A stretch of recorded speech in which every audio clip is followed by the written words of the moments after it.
what's going on? My name is Mike Reed with another episode of Panel to Panel. We're here with new panelists. This week for our episode 2, we're going to talk about a lot of fun stuff, but let's get to know our panelists real quick. Over to my left is Mr. TJ McDonnell. Hi, guys. Original creator of the Heroes Alliance, been doing costuming for how many years now? 14. Like 14 years? You want to say anything to the folks at home? To the who at home? The folks. Oh, the folks. No, glad to be here. Word. Over to my right is Miss Samantha Petrone. She has been doing cosplay for how many years now? Close to 10. Close to 10 years. Not quite as many as Yeah, you've worked with like a bunch of conventions. Like you've helped them like manage stuff, do stuff. Like she's very well known here in Florida. You want to say anything to anyone? Just glad to be here. Word. And I'm glad to be the token girl. Right. I just want to let you guys know we are going to try for some more gender equality. Like we're gonna get some drag queens in here, and it's gonna be all like basically gender equal. Yes. Oh my god! If we can find nerdy drag queens, I think we have ourselves a show. And then we have one right here. Huh? Oh man, it's true. All the way over to my far right is Nick Graffeo. Who thinks he's funny? I'm not funny at all. I would like to throw out there, since we all did this, I've been cosplaying for almost 2 weeks now. Yeah, Nick Graffeo, the man, the myth, the legend. So let's get this episode going and start it off. We're gonna start off with the same thing that we started off with the last episode: Superman versus Batman film rumors. We went over some of the rumors about with The Rock possibly getting cast as Green Lantern, about Michael B. Jordan possibly doing Cyborg, like all the kind of things. That was a rumor. That's a rumor. Like you heard that one? Yes. The Michael B. Jordan thing has become like a meme now. Like it's just let's just cast Michael B. Jordan as everything because of that controversial casting with Fantastic Four. That's true. I mean, like it's really true what they're doing. I don't know if are they going for a Justice League or what do you think they're doing? Like, what do you guys? Well, you want to start to the left? Okay, I appreciate that. Batman versus Superman. Are they going for a Justice League tie-in? Part of me thinks they need to, because part of me thinks that they're just starting to get traction. They gotta catch up with Marvel. They have to catch it. That's it. They have to catch up with Marvel.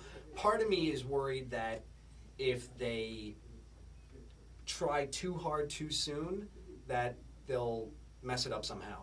So I'd like to see... Like with the Green Lantern film. Yes. Oh my God! We don't have to talk about Green Lantern. I mean, there's so many other great DC films, like Superman like Returns. all the Batman movies, like and all the Batman. Superman Retards, and that great, that great film, and Superman 3.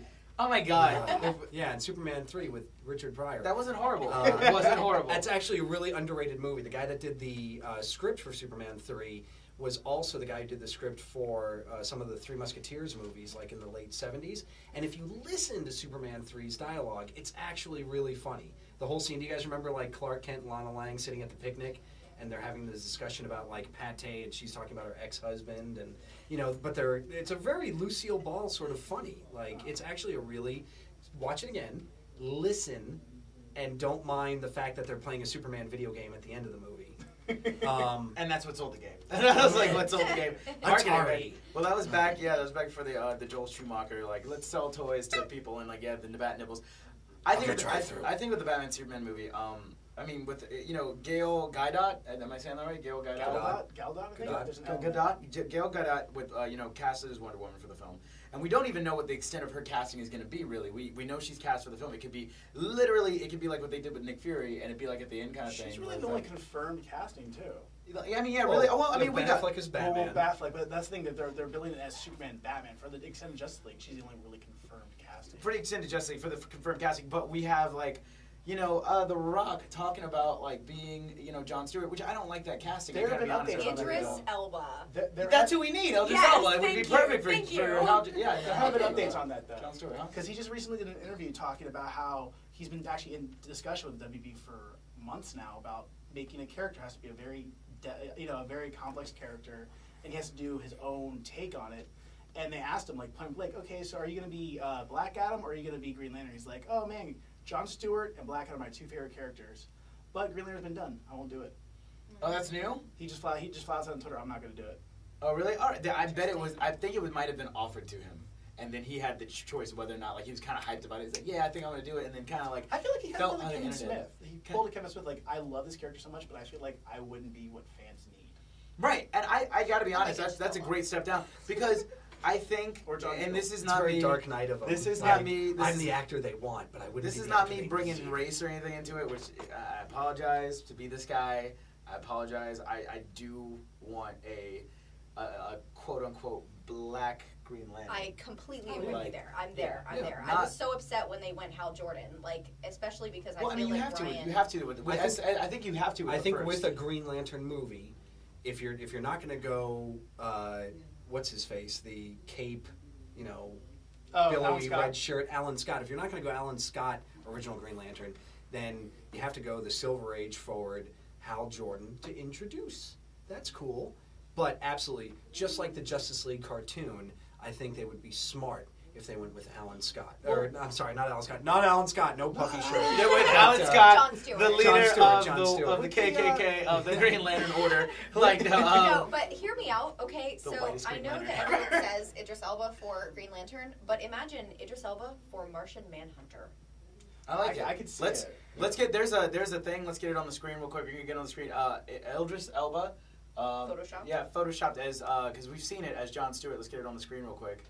I feel like he's bounced I like around it. as a Seen lot it, right? of main characters because he's Hemdall, but people want him as Black Panther as well. I think going forward, what DC should do is if they do the Justice League, if it's really going to be Justice League or if it's going to be Batman, Superman, and they start actually pushing out other Justice League members, just own it. Just own Green Lantern. Be like, okay, that's what happened. Now here's a second Green Lantern movie with John Stewart, and you can just do a throwaway line of, oh yeah, well Hal Jordan's off doing this. Well, here's what I Sure, always said. absolutely. If you're gonna, That's if what you're they gonna, do with G.I. Joe. here's what I'm gonna. Here's what I always said. You need to tie in Hal Jordan because you need a way for there to be multiple Green Lanterns in one universe. Hal Jordan's off doing whatever, but it was the ring. He has to like die or be incapacitated for the ring to go and choose someone else. So I was thinking that if you did a Justice League movie, it needs to start with John Stewart fighting whatever evil the Justice League are going to take. Not John Stewart, excuse me. Hal Jordan and him either dying or being captured and losing the ring somehow and like singing SOS, and that John Stewart basically gets the ring. And I wanted to see, and they talked about doing it. I want to see a John Stewart that is, fresh from Iraq with PTSD and just like he has to overcome that to wield the ring, and he's kind of like that very torn, worn hero, and he has to basically like. I agree with step everything up. you're saying, except like what Nick was saying. I think it needs to just be a throwaway line because I- of editing, and you've got I like get an hour it, and a Not only that, half. but like I get editing, but but doing your don't- interest, like doing your intro, that'd be just too many shades of the original Green Lantern movie of starting off with the Green Lantern dying or being captured. Yeah. Right. And you really can't do him Just dying because then G.I. that would Joe. take out Parallax. And what G.I. Joe. yeah, let's talk. They Yeah, G.I. literally Joe. just killed everybody off in the second film, and they're like, "Here's our new cast. Let's go." But Like, that movie was horrible. Even 2 was bad. 2 was bad. Two was better. better. Two was better. 2 was It was less better. bad. But it was would have bad. been better if they could have gone with the original cast, with the original characters. They basically threw away all the best characters. No, the original cast was god awful. Those actors were god awful. Yes, the actors were not well selected for the characters, but the characters that they pulled from the comics were the best. They were the cream of The the crop. mainstay. They were I'll the give you mainstay of Scarlet. G.I. Joe. I'll Scarlet, give you I Scarlet. was- But Oh, I I'm going know to say this. me. I'm going to say this about the Superman, Batman, possible Justice League. Who's the redhead cutie that's on the Guild? Oh, Felicia Day. Felicia Felicia Day Day. had a great tweet about this. Yes, On the casting with tweeter Annie machine, and you all kids that. in your there's a new Peter I Pan love movie her. coming out, and the Native American princess on Tiger Lily? Tiger Lily, Never Neverland is going to be played by a white chick.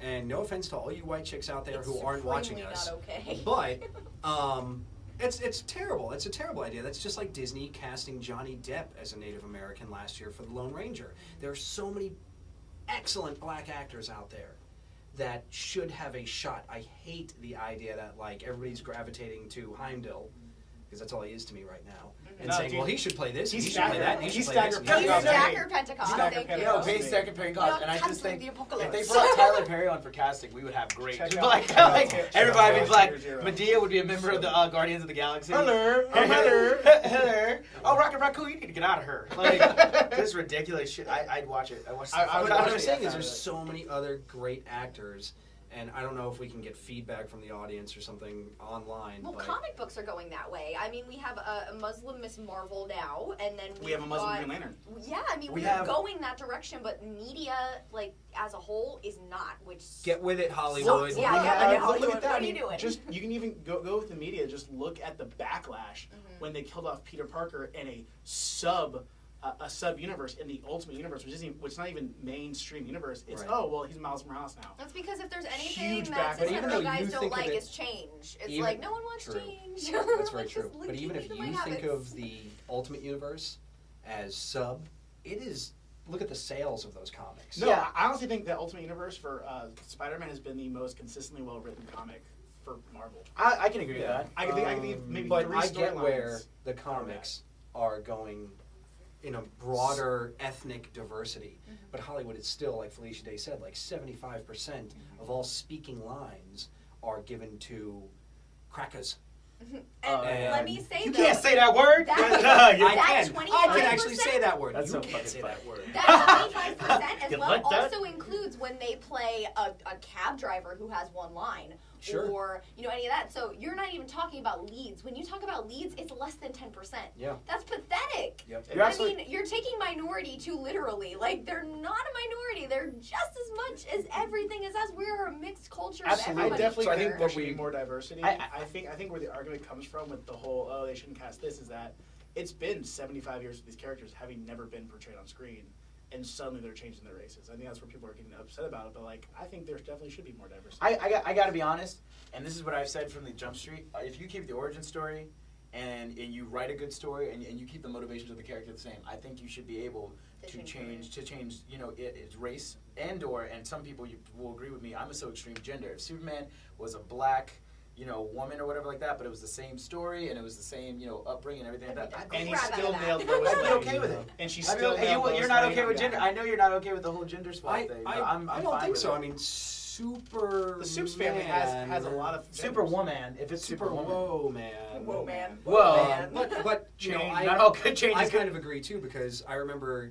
I'm a big Daredevil fan. Always have been. I've cosplayed Daredevil, and I just love everything Daredevil I can get my hands on. I blame Frank Miller and Man Without Fear for my addiction. But when Daredevil was being cast, and heaven forbid the word got out that Michael Clark Duncan was going to play Kingpin. Which is so stupid because he rocked that He role. did, role. but In a movie that the was terrible. fanboys don't like change, and I'm one of them. I get it. But the alternative was John Goodman. Now try to picture John Goodman or Michael Clark. If it's written well, if the actor has the chops to pull it off, then I do not care. Well, even more to that point, though, the Kingpin, wasn't he from Brooklyn?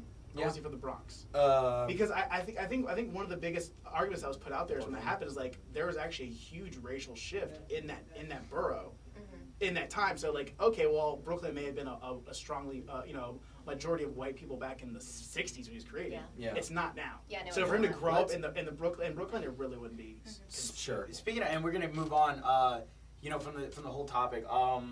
But Batman Superman, to get back on track a little bit. Batman Superman, predictions about the movie. How do you guys feel about it? Let's go from Nick on over.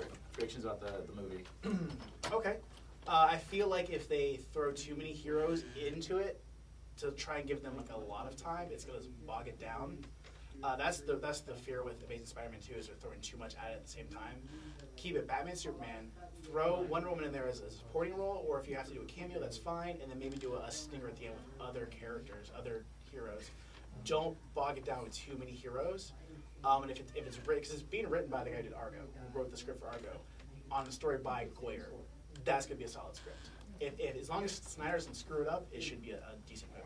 All right, Sam, how do you feel? I think that they've got a lot to live up to with what Marvel's doing, and I think that if they take a page out of their book, exactly like Nick said, if they throw in a cameo and be prepared to make more spin-off movies that will allow for a big finish with a Justice League, then yeah, I think that they can do it, but they can't bog it down with too much stuff. I got you. I mean, all right. How I feel about it, I'm gonna get over to you. How I feel about, you got the Trinity. You got the biggest, three big name superheroes. You got Batman, Superman, who are the two most well-known superheroes in like the world in comic books, and then you have Wonder Woman, who's a very strong female lead, and people have known about Wonder Woman for years. I think you got the Trinity. You're gonna have a good movie. It's gonna be hard to do a bad movie. I think with everything they're doing right now, and as true as they're trying to stay to the characters. Oh gosh, yeah, I want to get back to that point. But, no, I completely agree with what Nick said. What I was saying earlier is they can't rush it. And I know we as fans want a Justice League movie so bad, but more importantly, we should, as fans, unite in one voice and say we want a good Justice League movie. Not a rushed Justice League movie. And like with Batman Returns, that was the first movie that I ever saw. Too many characters. You never got to focus on one, and it was a little too sloppy. X-Men, a lot of characters in X-Men 1, but those were a lot of characters it's an ensemble movie. Yeah, it's an ensemble movie. They made it work. They gave it hope.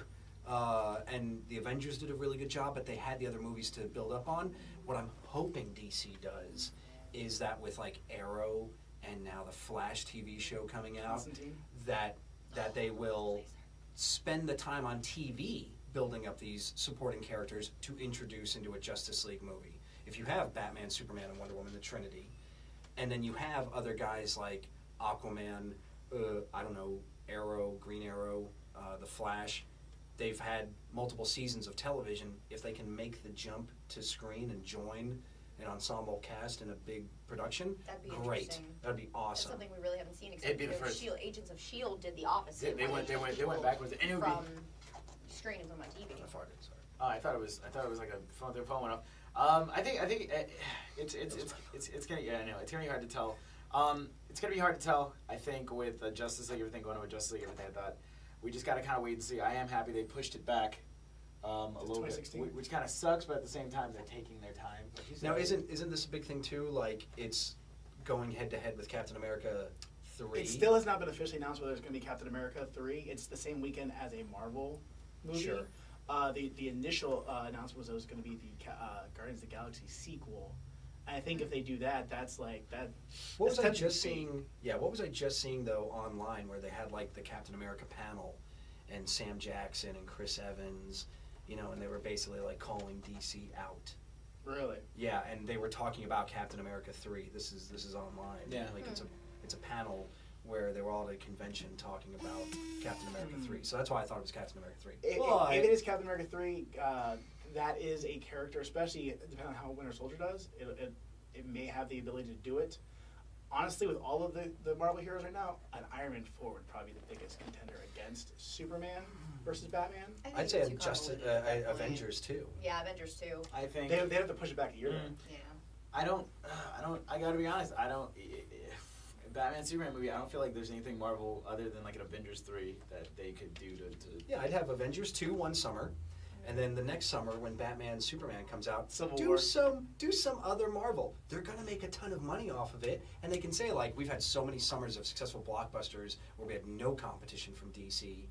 This summer we make Guardians of the Galaxy 2, or the Miss Marvel movie. I love what you're saying. It like no one gives a shit about Guardians of the Galaxy. Like what the fuck? Like I love before this movie came out, before the previews came out, how many people watching us right now? By the way, thank you. Have ever heard of Rocket Raccoon? And that was the joke. Like Rocket Raccoon has got his own movie before Wonder Woman. Hey man, Howard the Duck was a thing, okay? Oy. Please. Damn you, guys, Lucas. It's all right, man. Marvel sucks. It's okay. Hey, Anyway, hey. Marvel sucks, donkey. No. Moving right along, and we were talking about race and comics for a minute, which is why I want to move on to the next subject. We're going to move on to The Flash. The Flash, and we're going to move on to that. So, we've seen a lot of stuff. We've seen the suit so far. Let's get a photo of the suit up on the screen. We've seen Look at those knee pads. We've seen the suit. They're actually down. We've seen Grant Garrison. What's his name? Grant Garrison? Grant Gustin? Grant Gustin. Yeah, Grant Gustin. I don't know names. Gustin. Grant Gustin. So what are we thinking about the suit? What do you guys think about the idea of doing a Flash, a reboot of the Flash TV show? We really haven't talked about it yet on the show. Like, what do you guys think? I give it one season. Oh! I know. Well, it's rough. There it is. Thanks. Thanks, Daddy. Yeah, no, fuck that. What are you serious? A Flash TV show isn't gonna do good at DC Flash. Really, I don't think so. That's bullshit. I don't think so. And the other Flash TV show did great. The only reason they didn't do that is because he got the only way is if maybe it will last.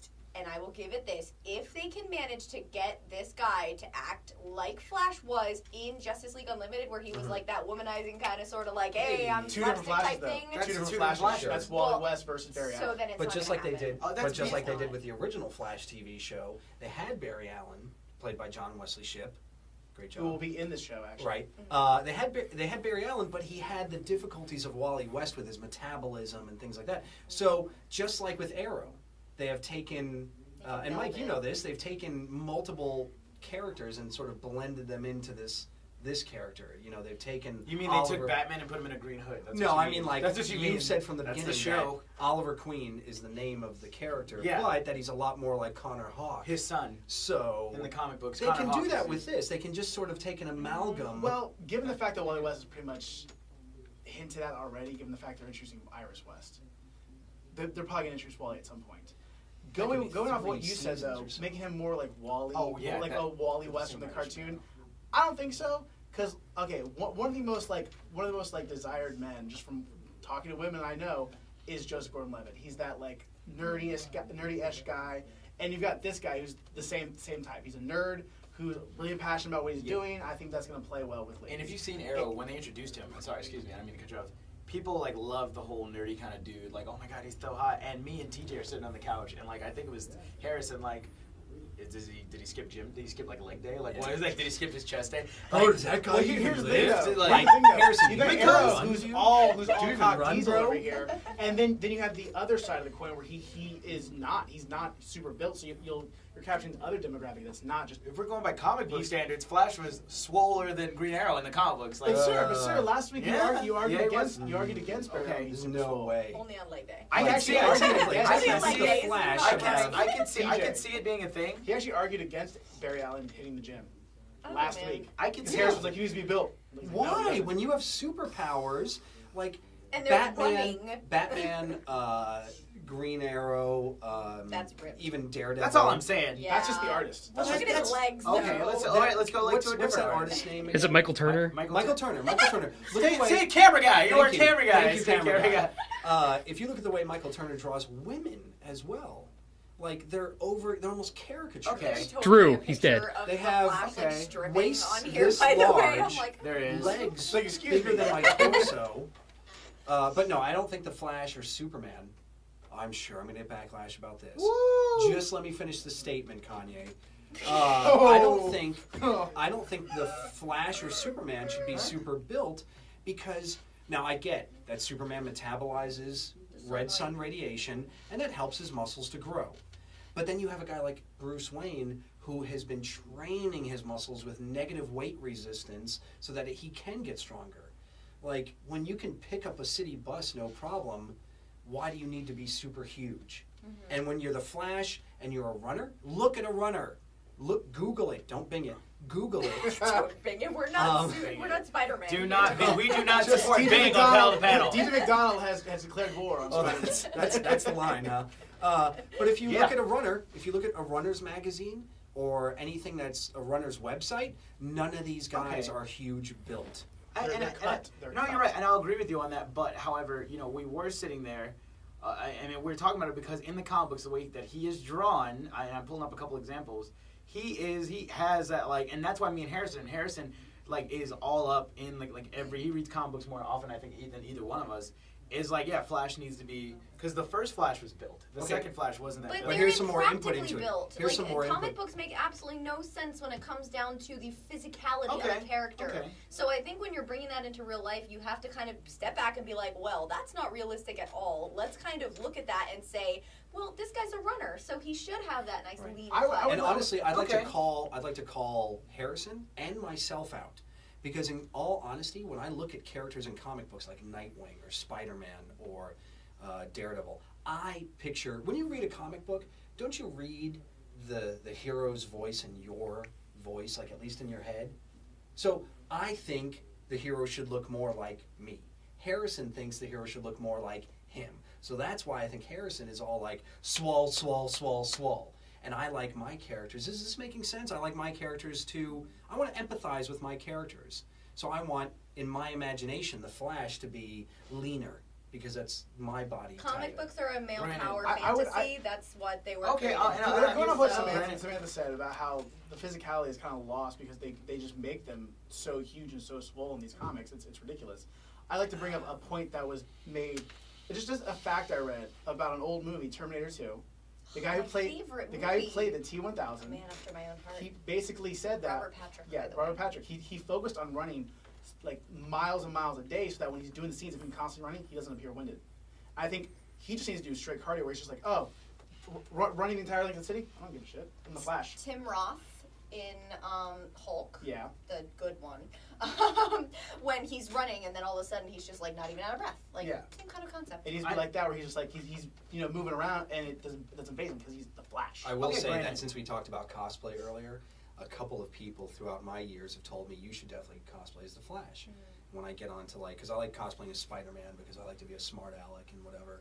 And some people have said, oh, TJ, you should cosplay as the Flash. And I'm like, I don't want to do a charity event. I don't want to be around kids.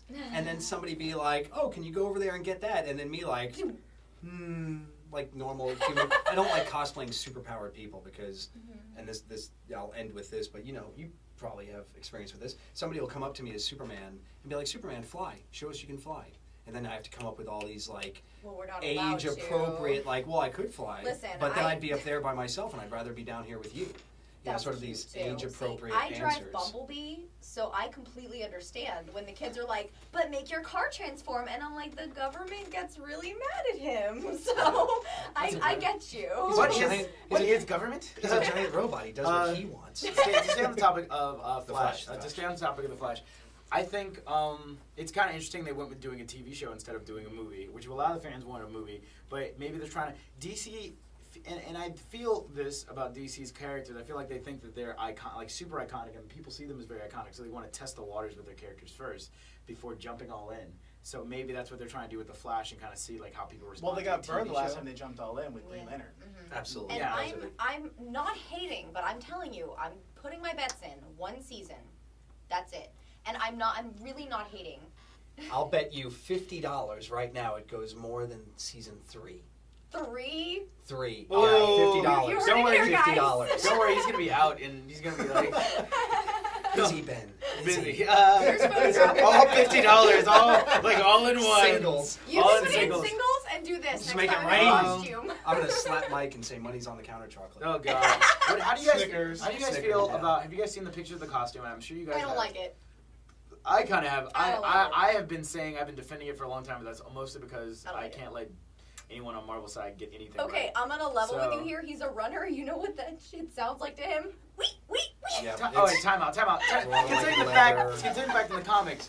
Considering the fact in the comic books he wears like a type of armor, the armor he designed in the comic books, like he wears armor when he runs in the comic. I'm just gonna say this. So Given it's- the fact that he's wearing a leather-esque outfit, all you have to do is follow the drops of sweat on the ground pouring out of his feet. I feel bad for the guy who has to cosplay this. All right, well, suspension No. of disbelief, because I've often said, anytime I suit up as Batman or basically almost any He should character be in except for frog Superman, fabric.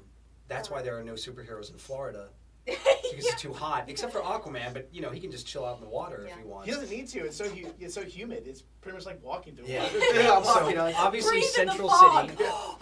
Central City is obviously going to be nice and arid and cool all year round, just like Yeah, they're wearing jackets when they're Starling not. City. All I Starling City know is always is I want the cold ring. looking. And Yeah, it's I because wanna they see the film in ring at one Canada. episode. Yeah. See what I don't They're like? right It's like next to Supernatural because Yeah. they're always in 7 layers because they don't film. They had one episode that was supposed to be in Florida, Yeah. and they were still wearing 7 layers. I was like, what time Well, of the year that's was right, that? Was that's that, right. was I that saw on that. Christmas? Here's a- Because that's the only here's a- time we're Christmas getting always away with hot. that. January I know. 3rd. Here's a picture of him jumping. I don't like that the boots. part looks like you can see where it's fabric in some parts and then it's only leather in some other parts. I just think the leather is completely unnecessary for a running It's to character. make it look more movie-esque. I know what they're doing. Sorry, you guys are probably seeing it up here, but Yeah, I'm like yeah, pointing yeah. at the Yeah, screen yeah. like, yeah, down there. I mean, well, they can't even see us right now. It's just the thing. Yeah. It's just the screen. I don't like what they did with the knee pads because they're the knees because it's basically because the same designer who did Arrow designed Arrow, so he designed I this. can tell. And the problem is that they designed Standard like continuity. I'm gonna do a street level vigilante. I'm gonna show like what that would look like, and that doesn't really work for somebody who is What it would look has like superpowers. is he would go to Walmart and he would get like one of those like compression suits that like wicks away sweat that is skin tight so it doesn't go against air because that's the point is as a runner Right, you want to friction have and- no air yeah. resistance and no friction. Well, he can't. That is completely Well, in the unrealistic. comic books, he tried that, but he had to design an armor, like a special type Because of he armor. moves so fast that he pretty much just It tore it would- away. Yeah. Like, But That's what I liked in the and old even- Flash TV show, that they put him in this red suit because it was a Soviet red. It was a Soviet diving suit that was meant to withstand like so much friction, so much pressure deep underwater. And so they put John Wesley's ship in that. But even that, like if you go back to any pictures of the John Wesley ship, he looks padded. Well, he's actually that buff. Much. He's actually that buff, though. He is. That's fine. But I don't agree. I don't agree with that. I love that suit. And one of the things I never liked about that suit was the technology, the wardrobe technology that they had at the time made. This was just after coattails of Batman, so that's very Armor and Michael Keaton and like. This is what works, you know. And then you have the Flash moving like that too, and the Flash is punching guys like. Go look up any clips on YouTube. He's punching guys like. And that's not good for the Flash. I think the Flash should be.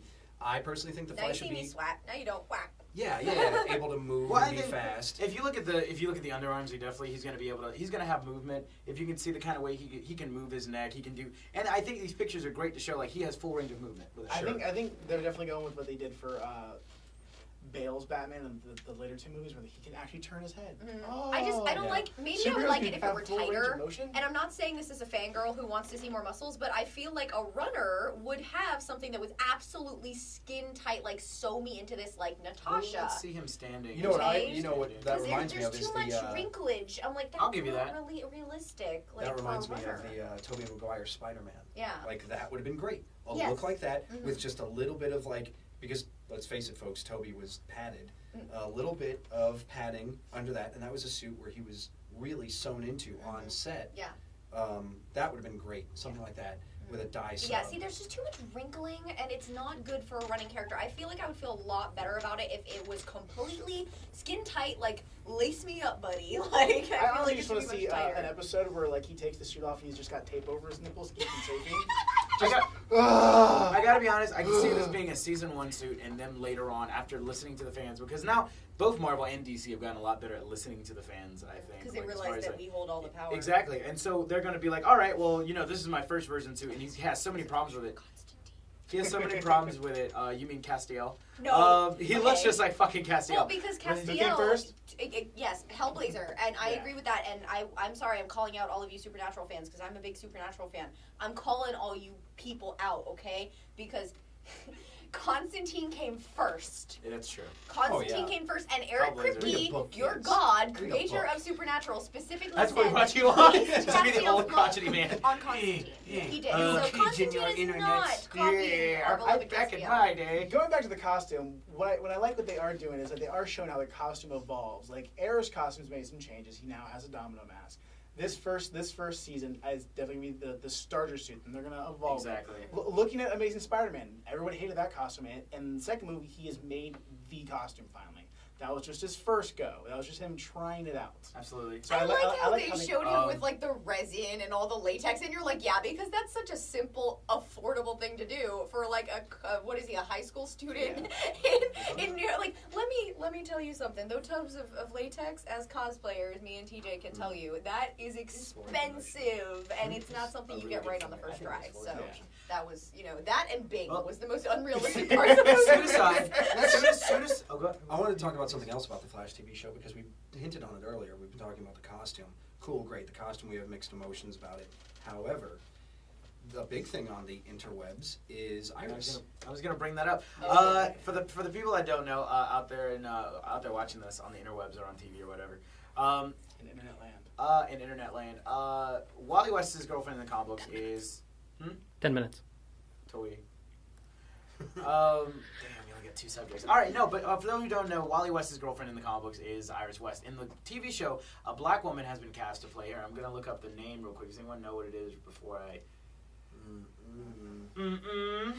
She's been cast to research. To research. Well, go ahead. So, right, black actress has been cast to play Iris, which will be Barry's girlfriend, and someday her nephew will be Wally. Right. Well, but again, if you look at the way the CW is handling Arrow, like we went into the show knowing that Oliver Queen and Dinah Lance are, together or whatever. They've had an on and off relationship. It's actually actress Candice Patton will be playing Iris West. Go ahead. We're coming to the end of season 2, and you could not have Oliver Queen and Dinah Lance, Dinah Lance, farther apart on the spectrum. So to say that eventually they'll get together and eventually they might have a child who will be a Black Flash, yeah, that could be 5 or 7 seasons because it is going to go at least 3. They're not going to have. Well, time out. They're not going to have kid. They don't have kids. It's Iris West's nephew becomes Wally West, the next Flash. Sure, great. Wally West.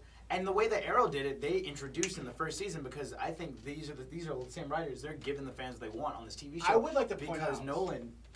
I would like to point out that we have Roy Harper in Arrow. Yeah, exactly. Sure, And That's what I was going to do. And in the episode before this, we had a mention of a very prominent Batman villain, Harley Quinn, which goes to show that Batman has been operating for some time. So it's understandable to say that Dick Grayson's probably the same age. So in in Flash, it's very conceivable to think that Wally West is the same age because those 3 were the bros of the Teen Titans. That'd be cool if we could get a live-action Teen Titans series. That's super awesome, but at this point, it's still theory. Well, We can dream. Let's not argue theory. Let's Save talk it about. for the fanfic. I'm gonna say a couple facts real quick. We do have Speedy in Arrow right now. We have like Mia Darton kind of with this little sister Thea. We kind of have Mia Darton a little bit. And I think that they're kind of like, all right, well, here are 2 sidekicks that are eventually going to, and they gave it to us in season 1. There's no reason why, like, halfway through mid-season break, like, they tell us, like, oh, here's it released, that such and such, whatever, Michael B. Jordan as Wally West, or Mike Reed, or whoever, as Wally West. And and to keep it going, how do we feel about a Black Flash? Like, if Flash was black, It's how do we already feel about it? happening in the comics. It's time Yeah. for Hollywood to catch up. Like, the comics have been introducing, as we spoke about earlier, more and more diversity, and I feel like it's time for Hollywood to catch up. It needs to happen. I feel like, though, if they see Black Wally West show up with the Flash costume, people are gonna be like, what's Black Lightning doing here? Oh. But you know what's funny is you can I kinda love that get character. away- He should be represented more. You can kind of get away with being topical in comic books because if we're talking about like the Flash and Arrow and all that, you can go back to the comics where Speedy actually had a drug addiction problem. Harry Osborn had a drug addiction problem. You had the Green Lantern and Green Arrow going like head to head on social issues of the time that Hollywood was not catching up with. Comics are faster. That's Absolutely. Than Hollywood. And I want to talk catch up That's one of Hollywood. the biggest. I want to talk about. Well, I was gonna say that's one of the most well-known Jon Stewart panels. Is when not Jon Stewart. Well-known Hal Jordan panels is when the black veteran is just like, you defend all these people of different colors. the purple man, the yellow man. What about the black man? And he's just like, damn. And he's just awesome. Well, no. Here's what I want to say is that, and we've had this argument before about DC versus Marvel, and you've said to me that Marvel did the more controversial stuff. I'd like to disagree because I was talking to one other. DC, through like the 70s, 80s, and 90s got real dark and controversial. And so I think that I want to see Marvel. I feel like Marvel's lightened up a little bit and DC's gotten dirtier. And because it's always been, you ever seen the argument like Marvel is real and grittier and DC is too much like good-hearted fun? Yeah, DC's finally started to catch up. Yeah, well, no, I mean, but that doesn't take away from the fact that Marvel has never stopped being dark and gritty. Karen Page, girlfriend of Daredevil, AIDS. Yeah, there's And that. I mean, not to mention the fact that Mia AIDS. At the same time, though, you also have Marvel who takes more risks. I mean, they have an interracial couple. They actually have 2 interracial couples. they have an interracial gay couple. Interracial gay couple. We're going to talk about taking a refused risk. to let Cat Kane get married. In the 1940s, we introduced, in a very controversial time, Wonder Woman. DC introduced Wonder Woman when that was a huge controversial thing. And we want to talk about taking risk. Oh, that wasn't a big deal. Oh, back during that time, having a strong female lead. During women's suffrage? During women's suffrage wasn't a big deal. I don't think but that's a when risk. you say I a think it was like when you say going a with the strong time. female No, lead, that's at like that time, we're still talking about a character who couldn't get out of a trap because she had tape over her eyelashes. She was still So- a strong female. For that, She was for as what was strong known- as I she was will allowed argue to be you by the with man. this until I'm blue in the face because I'm sorry, but Marvel has always been the ones to take social issues and smack you in the face with them first and foremost. I think DC got X-Men darker. was I think literally an DC's got entire. Thing It's a on civil racism. rights. It's Yeah. a civil rights movement. We Well, have talk like about a the kids' Doom TV Patrol, show. which is what X-Men is based off of, had those problems first.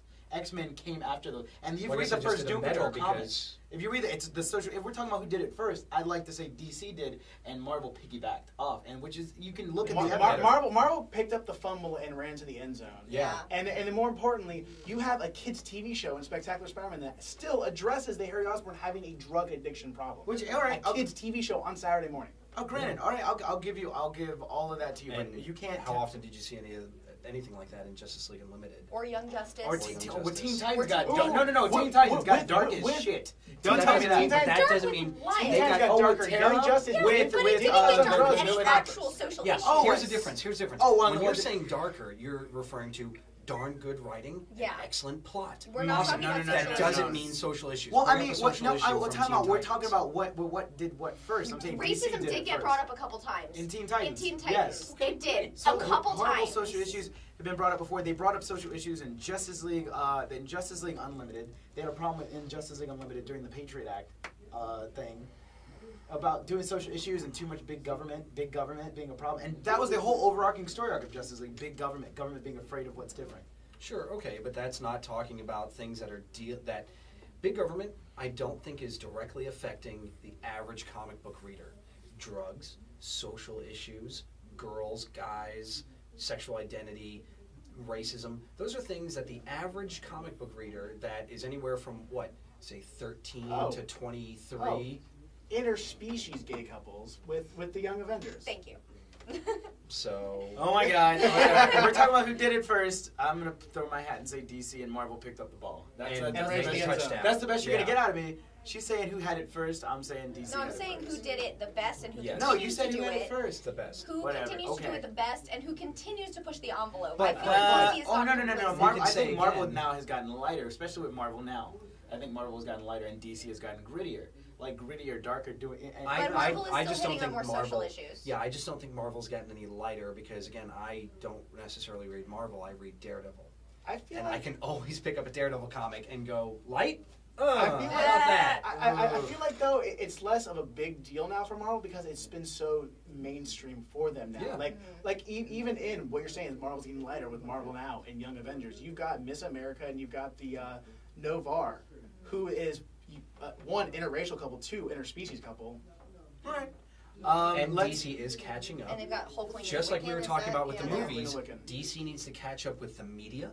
DC needs to catch up with mainstream Hollywood.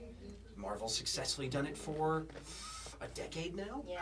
since Iron Man 1. I think the and now they're catching up Yeah, with these social the issues. iconicness of the characters, I think, is what when DC finally does put out these movies, the iconicness of the character I feel like is going to be the saving grace because these are the characters. Because my grandmother If it's found done out, right, because Yeah. that goes again. That still just Are goes they not against gonna the go art with Green Lantern. are people not going to still go and make money?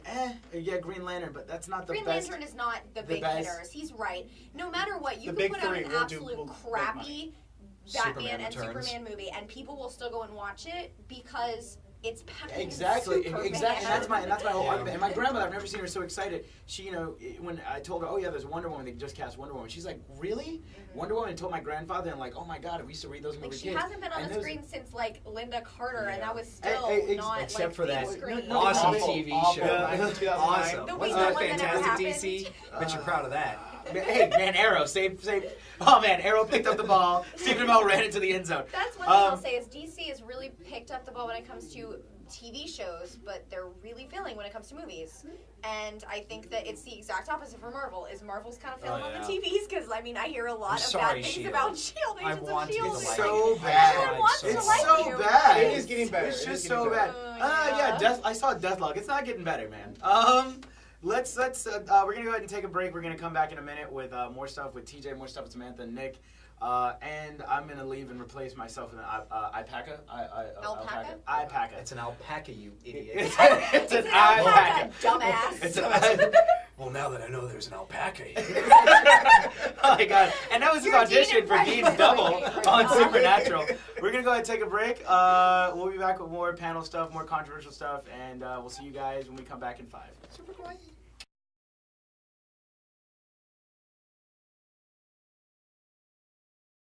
Hi there, my name is Manu Bennett. I play Slade Wilson, aka Deathstroke on Arrow, also Crixus on Spartacus, and Azog the Pale Orc on The Hobbit. And you're watching Nerd-O-Rama. where the nerds do drama.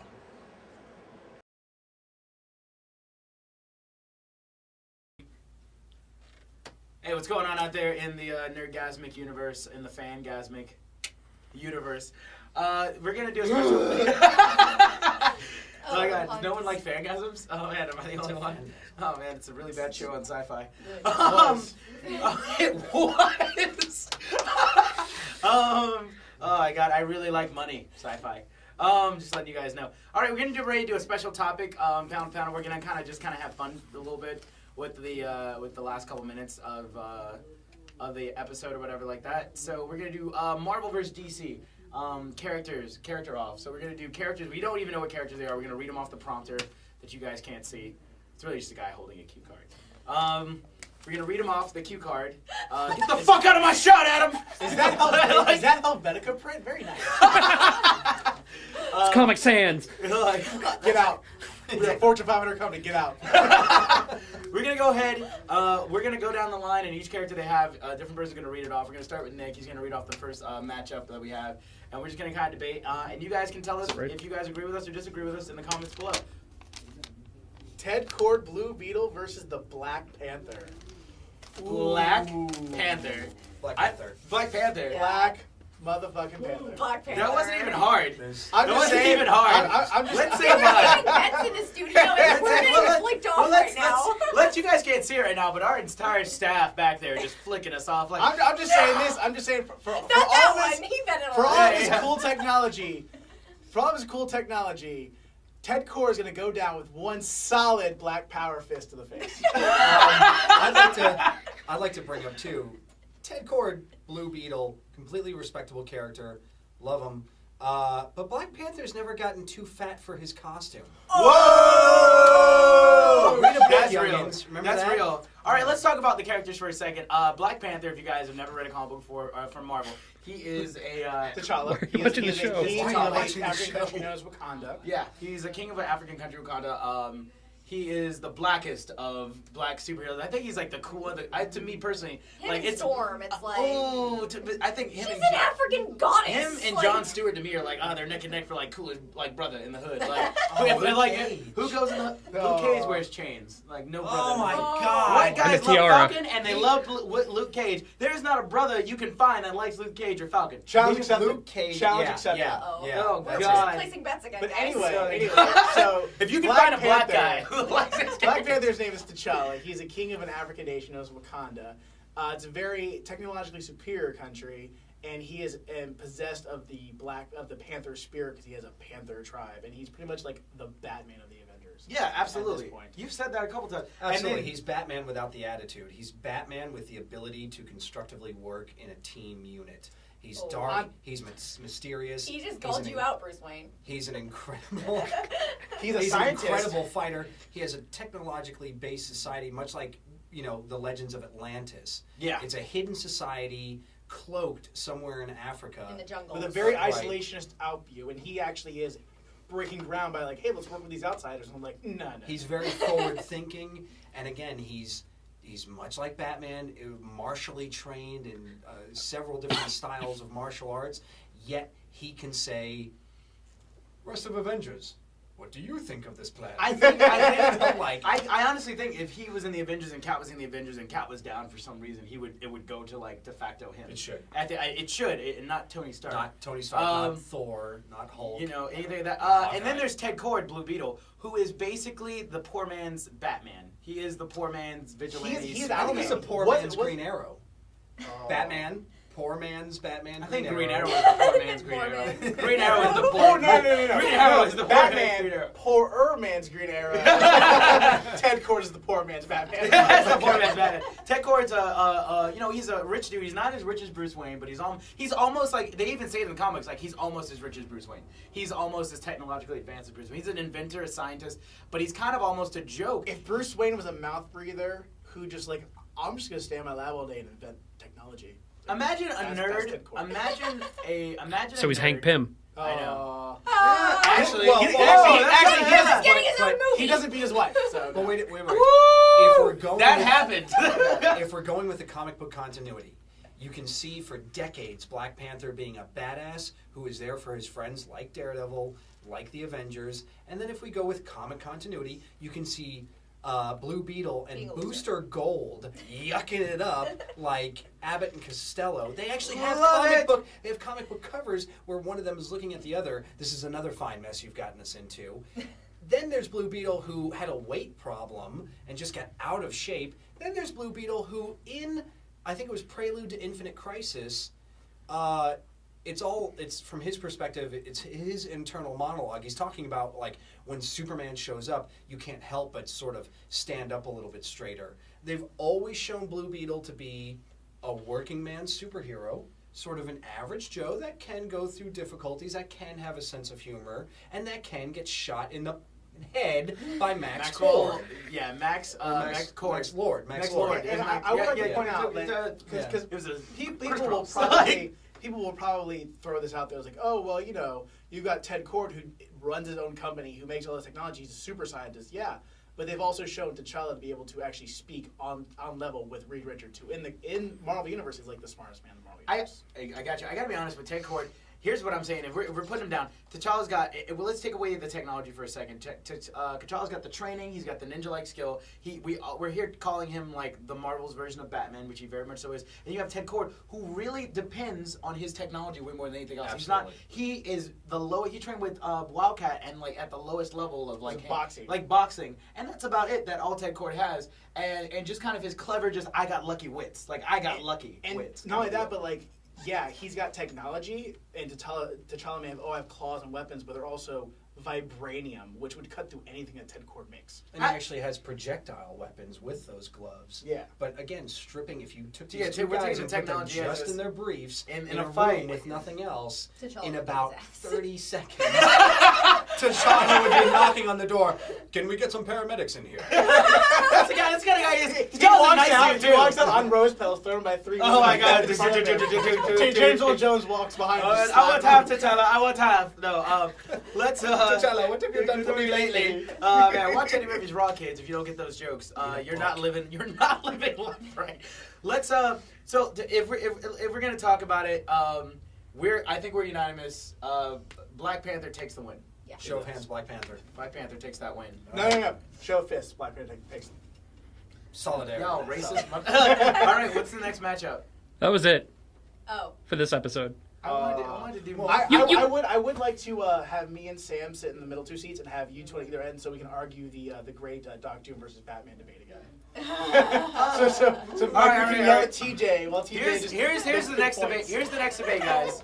Oh, wait, we're getting a finger. With more right now. They're coming up with more. All right, we're coming Okay. over. So Let's just take a break real quick.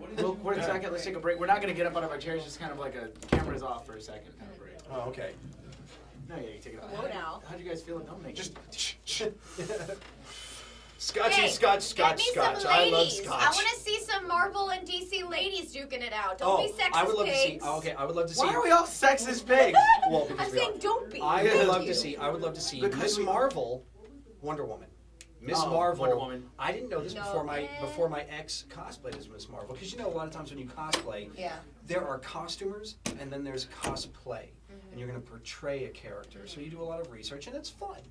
So my ex, who was portraying, cosplaying Miss Marvel, she introduced me to all that is Carol Danvers and how powerful she is as a character and what she's been through, like almost in a supernatural going through hell and coming back level and being raped and just kidnapped by aliens and all this stuff. I would love to see Wonder Woman versus Miss Marvel, because I think when DC versus Marvel was in like the late 80s, early 90s, something like that, they did like Elektra versus Catwoman.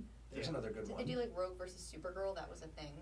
I think it was Rogue versus Wonder Woman. No. It was actually Wonder Woman versus Storm, because Wonder Woman gets the power. Yes. Gets the power of Thor. She's like, oh, this would be too easy, and then Storm's just like, ha ha ha. And then, but here's the thing though: if they had done Rogue versus Supergirl, that's the thing. Rogue gets her powers from Miss Marvel. Yeah. So it basically be the same. Like you could pretty much have Carol Danvers as Miss Marvel and Rogue, and it's like, oh, I've got two Wonder Women versus your one Wonder Woman. Sure, Yeah. sure.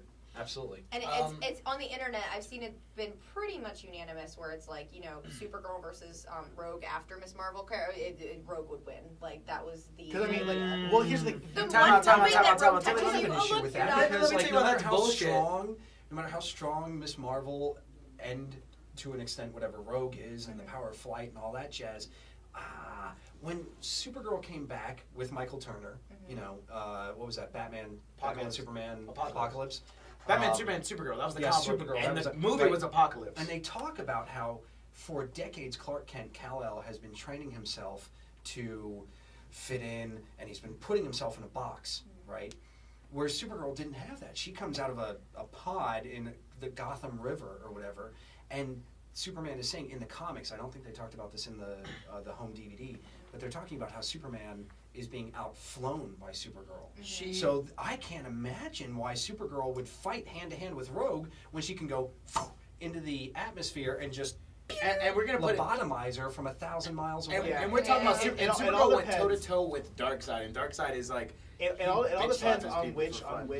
it all depends on how they fight, because I guarantee in how and where Rogue is at in her powers, because if she throws a punch at Rogue and just makes one brief skin contact, Rogue's Done. powers are the point where it's instantaneously you're dead. Yeah. It's just, oh god, you're dead. Just, Yeah. oh well, I didn't touch you that long. It's like, no, you're now dead. Well, that's what I'm saying. Supergirl She doesn't has need now to all- touch now her. has all of I her can have powers. this discussion with you and go, Well, I'm saying.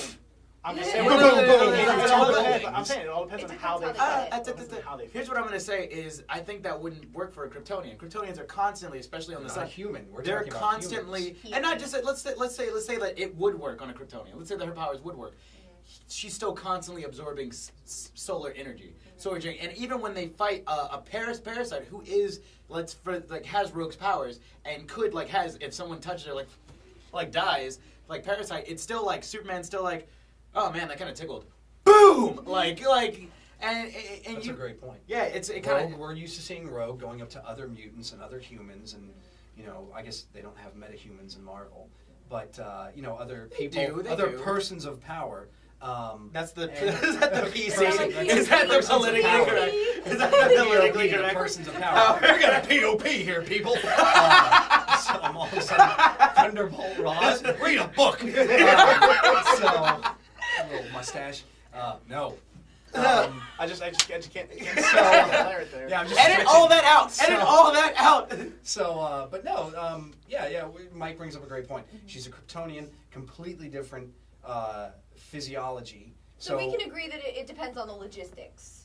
But I think it depends. probably Well, would go to here's the Superman. thing, and this just goes back to it. I just think if you're dead, but I still absorb solar energy and I'm back alive, that's just overpowered. Well, I'm not Yeah, saying absorbing thank solar you. energy to live. I'm saying as she's absorbing the energy, Stop. it's still. Mike, that's not. Sorry, I'm sorry. I'm so I'm sorry. She's kidding. absorbing the energy. Stop absorbing my energy. As the Delicious. energy is Delicious as energy- chocolate energy. Well, energy is absorbed. It's a not just constant her flow. energy; it's her life energy and her psyche. You now have a lifeless shell of Kara L. Kara. Yeah, But Kara again, as like well. Mike says, we have Parasite who can be like, And it's the same. Superman. It's the same To deal. a human, Well, yeah. to well, a Kryptonian, even like, even "Ah, to- that I'm sucks sneaking away." saying like, yeah, okay. Parasite's like, oh, I'm making physical contact, but it's actually to the point where it's just instantaneously gone. I think it's really hard to Instantaneously. drain a Kryptonian who can punch reality in the face. Again, and OP. we have OP. well, no, we're saying they're OP, but that's what DC does. They do, Yeah. but they have. I think that's- if you're a that's fan- But why at I'm the not same a time, you also fan. got to think at the How same do you time. not like OP? How do you If not you're a like fan of that? DC, you have to be a fan of OPP. Yeah. Overpowered persons. So You down with No, OPP? no. Yeah, you OP. Overpowered persons of power. Well, I mean, I've said it so many times. Any one member of the Justice League can beat every single Avenger, like the core Avenger. Okay, give me who? Give me tell you Green Arrow, Hawkeye. Okay, I said no, like no, core. no, no, I my said bad, like my core. bad, my bad. I meant to say core. Or was that- We're talking like Green the Arrow. original Green Arrow's 7 like or whatever, Green Arrow's like Justice B League. Squad. Green Arrow's like B Squad. Okay, all right. Aquaman Yeah, Aquaman can pick up cities. versus Hulk. That's hard. Yeah, okay. That's hard. Aquaman That's drowns hard. Hulk. Dead. What's that? Aquaman drowns Hulk. Dead. He can hold his breath for like Aquaman- a week. No, Aquaman- And I don't buy this bat crap that we saw you post from like the 80s where Batman. Now, Oh yeah, that Batman was does Let me finish. like a donkey That was kick to his bullshit. sternum. I have a little bit of experience with this. Yeah. All right. Oh my God! I'm just Donkey kicked the whole I don't thing, wanna take talk a about missile it. To his chest. I don't want to talk. Right. Here's what I Batman want- should have been like, well, I have my rebreather. He's holding his breath, but if I can get him to not hold his, oh my leg! Wait, bat knee brace. Bad knee brace. Bad knee brace. Bad knee brace. No, see, so There was a great- what happened? What happens? He reached back and he go like, not sharks, not barracudas, not bears, Hulk repellent. Randy Ross. Time out. Let There me was a let me great finish my comic. statement. I'm gonna let you finish. All right. There was a great. Thank you, White Way. There was a great comic that was Shadows of the Bat. It was a Batman series that wasn't as mainstream. It's one of my favorite comics of all time. It's a one-shot. It starts off with Batman being chased by the police, and it's sunrise. And it's before Robin. It's like the early years of Batman in this series. And he's talking about how I shouldn't be out during the day. The costume has no effect during the day. Blah blah blah. I have to. The night embraces me. Blah blah blah. Well, he goes into an old filming studio. It's Batman. He goes into an old filming studio and parks the Batmobile that has a flat tire or whatever. And it turns out that in this old filming studio that's been shut down, there's basically the Gloria Swanson. They call her something else, but seriously, it's Gloria Swanson, and she's a vampire, and she's been laying in wait, making her comeback opus, and Batman says it's like 1,000 pages of crap, but she bites Batman, and she almost turns him into a vampire. So at the end of the comic, Batman has this great appreciation of, wow, I think I'll take a walk in the sun, Alfred, whatever. But early on in that comic, Batman's lurking around, doing his Batman thing through these studios. I feel like I'm being watched, whatever. And her assistant, and in the movie Sunset Boulevard, she has this bald sort of man assistant, right? Well, now imagine that guy, but in this comic book, he's a little bit more hulking.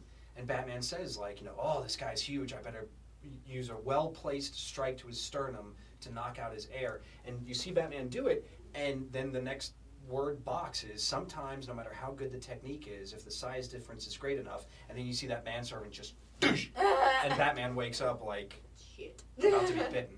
Okay. So that's what I'm saying. That's my point. That no matter how good your technique is, you're And I'm still sorry, dealing but with Hulk- bone and tendon. Okay. Taken Given.